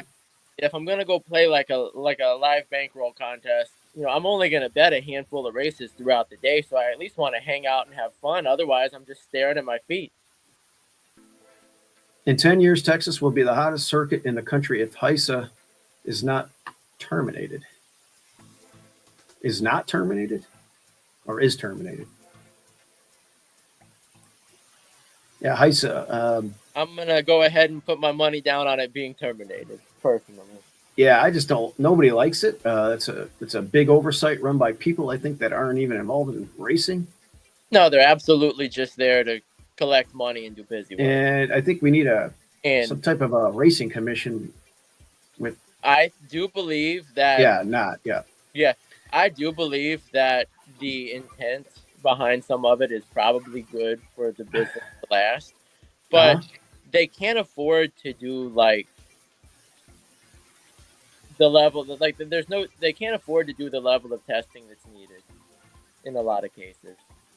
And it's just a lot of busy work, it's just people trying to, it's lawyers, it's people who are just on the payroll who have to look like they're doing something just to get a check.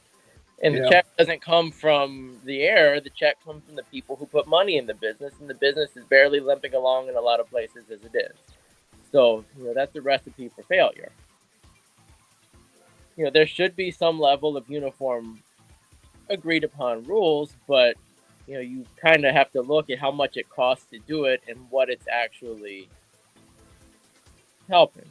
Like a lot of the pre-race stuff that they do, it's just a lot of nonsense. And I know anybody who's pretty keen on the subject matter all pretty much feels the same way. So, it's not like everybody's wrong.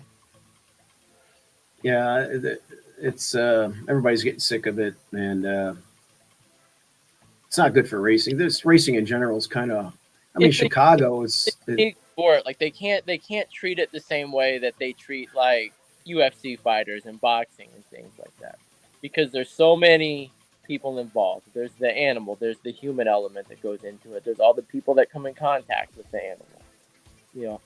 In anything, you're at the racetrack. If you're licensed to go on the backside of a racetrack, you can't put 24-hour security on every horse, and you can't.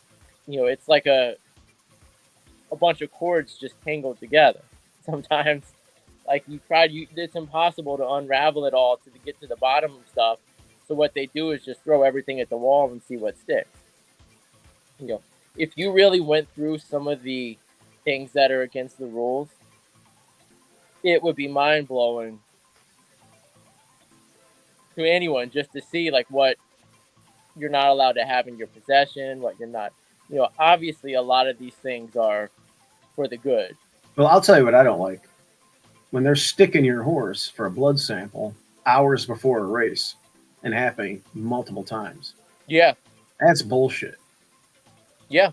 And it's going to get to the point where, get the hell out of my barn, I mean, I know you can't have that attitude, but something has to change with that. That's, Yeah. I mean, people spend a lot of money to be in business. They spend a lot of money to run. And what is it really fixing? Yeah. It's probably not my smartest, from industry standpoint for what I do sometimes. It's probably not the smartest thing, but it's the truth. Yeah. Well, everybody agrees you can get some changes and maybe a commissioner of racing, but this HISA thing is just got to go. We'll see what happens with that. I mean, people basically agree on how things should be. Right. And a lot of it has always been a bit self-regulated, Yeah, I don't have the answers. I just know that what we're doing now is kind of ridiculous. Nobody knows what's going on. So if you keep changing the rules and keep moving things around, like there's really no incentive to enter the business. And that's what we need to do. We need more excitement for the game. You can't really appease the people who will never be satisfied because they'll just move on to something else to get upset about. So when you deal with like a lot of the people who are, say, animal rights or whatever, well, we all love animals. That's a given. But have common sense. You can't engage in good faith with them about anything. Because if you solve one problem, they decide they want to have a problem and then decide what the problem is going to be next. Well, a lot of those guys and gals, they're. When you do that, what can you do? And then at the same time, the business doesn't really have anybody to speak up for it because it rots from the inside out. Because there's a lot of nepotism that's gone on for decades and decades, and the children of the children of the children of people who were just appointed because of their family connection to it. That's interesting. Have been making decisions for so long now. The Kennedys of horse racing. It doesn't really serve anyone's best interest, and you're so far from it. So much of the business has rotted from the inside out that what can you do? Yeah, so test them after if you are hell bent, but not before the race. Yeah, so get reasonable uniform level testing. And go from there. I'm talking an hour or two before the race, taking a bunch of blood out of the horse. That might mess up the performance of the animal. I mean, hey, have you ever given blood before? Don't you feel a little woozy? I don't know who wants to like give blood. If I'm going to go out and run a sprint, and I'm going to have somebody take a blood sample from me an hour Yeah. before the race, I mean, I'm not going to be at my best.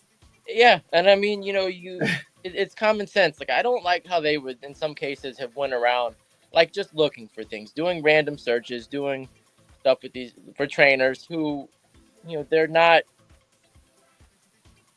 they're clearly not doing anything wrong in some cases. Some of these people are people who barely get by, who can't really afford to fight back, against the suspensions and things that are put on them, and they don't have the money to, so they get kind of bullied Right. out of it. And the everyday people that train horses that run at small racetracks and run cheaper tracks, they keep the business going. They've spent their entire lives on the racetrack. Like, those are the people who would die for horse racing basically and die without it, are the ones you really want to keep in the business. And without them, the tracks don't run. There's a lot of stuff that has to come together to make this whole thing go around. Yeah. You have the breeders, the owners, the trainers, the betters. And another thing, and it's a little bit with the guy that I work with a little bit sometimes, I've seen firsthand, somebody's really enthusiastic about racing, and they show up and they say, hey, I want to get involved in the ownership side of the business. And they just show up at the racetrack looking for a trainer. Well, you're going to find probably the lowest of the low, jumping to rip somebody off. And then, they get a bad experience and they take their money somewhere else. When, given a decent experience, they could have been a long-term owner. They could have done anything. Like, you remember the horse we had that was part of the Arlington Racing Club, Miss Swift Kitty? Yeah. Our minority partner, Patrick, that was a great guy who loved horse racing. I remember that horse, yeah. And he's on Twitter. I see him on Twitter from time to time. I'll have to go find him because I liked him and I like dealing with him. But, after a while, these people just throw their hands up and are like, man, it's not worth the trouble. I'm just going to be a fan from afar and give none of my money to it. Yeah. And when you've got smart, well put together people who would be great for the business, just walking away in droves, you're in a bad spot. Even a lot of my gambling money goes towards other stuff. I think I've probably wagered like the low 4 figures on the year. And, this is my whole life. I bet more money on football games. And if you're losing people like me, it's not, you're not doing something right. Yeah. Horses have about 10 to 12 gallons of blood volume. Humans have a little more than 1 gallon. Good point. But still, you're stressing the horse out. You're sticking needles in them. Yeah, and, you think about it, and, they're so used to their routines and so on and so forth. Sometimes you can just break that up. Right. They're getting LASIX at a much earlier. Yeah. But I'm talking, they're getting LASIK so early. What difference does it, what does it even do sometimes? Yeah. So you get a guy coming by an hour or two before the race, sticking your horse, drawing a blood sample for what? And the race hasn't even gone off yet. That's why we have a testing barn. Yeah. Do it then. And hire more qualified people to do a lot of the day-to-day stuff. Don't just glorify security guards.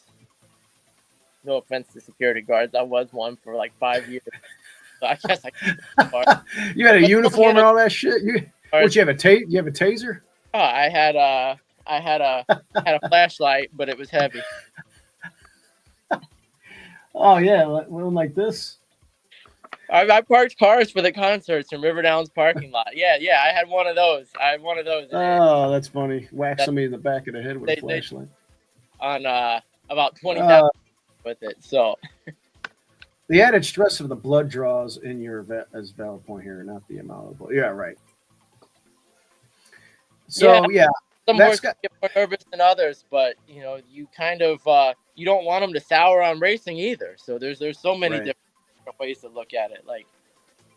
I think in general, people put the horses first, and if they don't, there's a mob of people at the racetrack who, handle it. No one takes kindly to the people who mistreat the horses ever. I mean, you see when it happens, they're usually dealt with and cast out in most places. Yeah, we have gone above and beyond. My dad has done so many surgeries to horses you wouldn't believe.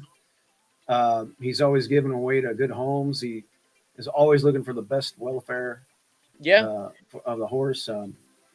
Whether it's giving it away as a riding horse for a little girl somewhere, or maybe it's for some what do they call it? A special needs animal, or one. I forgot that man.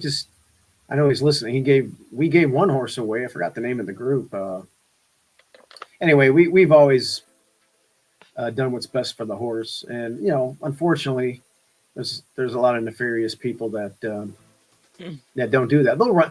Remember, I mean, back in the day, and I like that we have voided claims now, because that's the one thing good about the game. It gives people the confidence. I mean, it gives people the confidence to put their money up. But we've had we claimed a horse one time for 4,000, Baltic Desire. And the trainer said, "See, that's why you gotta run them to get rid of them," or something like that, screaming. The horse broke down in the race, and I think Hawthorne's rule back then was if the horse broke down, whatever your claiming tag was, you got a 50% rebate on your money. But the horse never ran again. But still, say that was your first ever horse, you would be like, you know what, maybe this isn't. It wasn't our first horse, but it was a horse we claimed, and the attitude of the trainer to blurt that out. Yeah, that's terrible. And there was another one too. That was someone's first day at the racetrack that day, and they saw that, and they're like, you know what, I'm gonna stick to golf. Yeah, everybody wants this to be fun. Yeah, and you got to have people that. You just want to have people. You just want to have a good time doing it, and you don't want to be stressed out. And what's this? He was put down on the track. Yeah, there you go. So running horses hurt. Trying to get him claimed. Those days are numbered or done with the voided claim thing, and I like that part of the game. But ISA, that's a whole other story. We need to tweak all that shit and maybe just get rid of it altogether and get a whole different oversight or a commissioner racing or something like that, and with race people. Yeah, because you don't want people who are just there to do busy work, who get paid that much of what's effectively our money. Everyone at least shares that sentiment on it, and you can't really defend their position otherwise. You can say a lot of nice things, you can say the right stuff, but when it comes down to it, what difference is really made, and is it worth the money that goes into it? And clearly, absolutely not. Good stuff, Mikey. Yeah. Well, I could talk for hours. Oh. But I'm going to get ready for the cards here. Cool. I had a great time. This is the Oaklawn capping hour that went almost 2.5 hours. All right. But Mikey, hey, good luck today. Let me know what you're playing. We have an old saying on here: let's cash some tickets. Yes, please. All right. See you later, everybody. Right. And like and subscribe. We're always looking for new people to watch our content. Appreciate it. All right, guys. Later on. Bye-bye.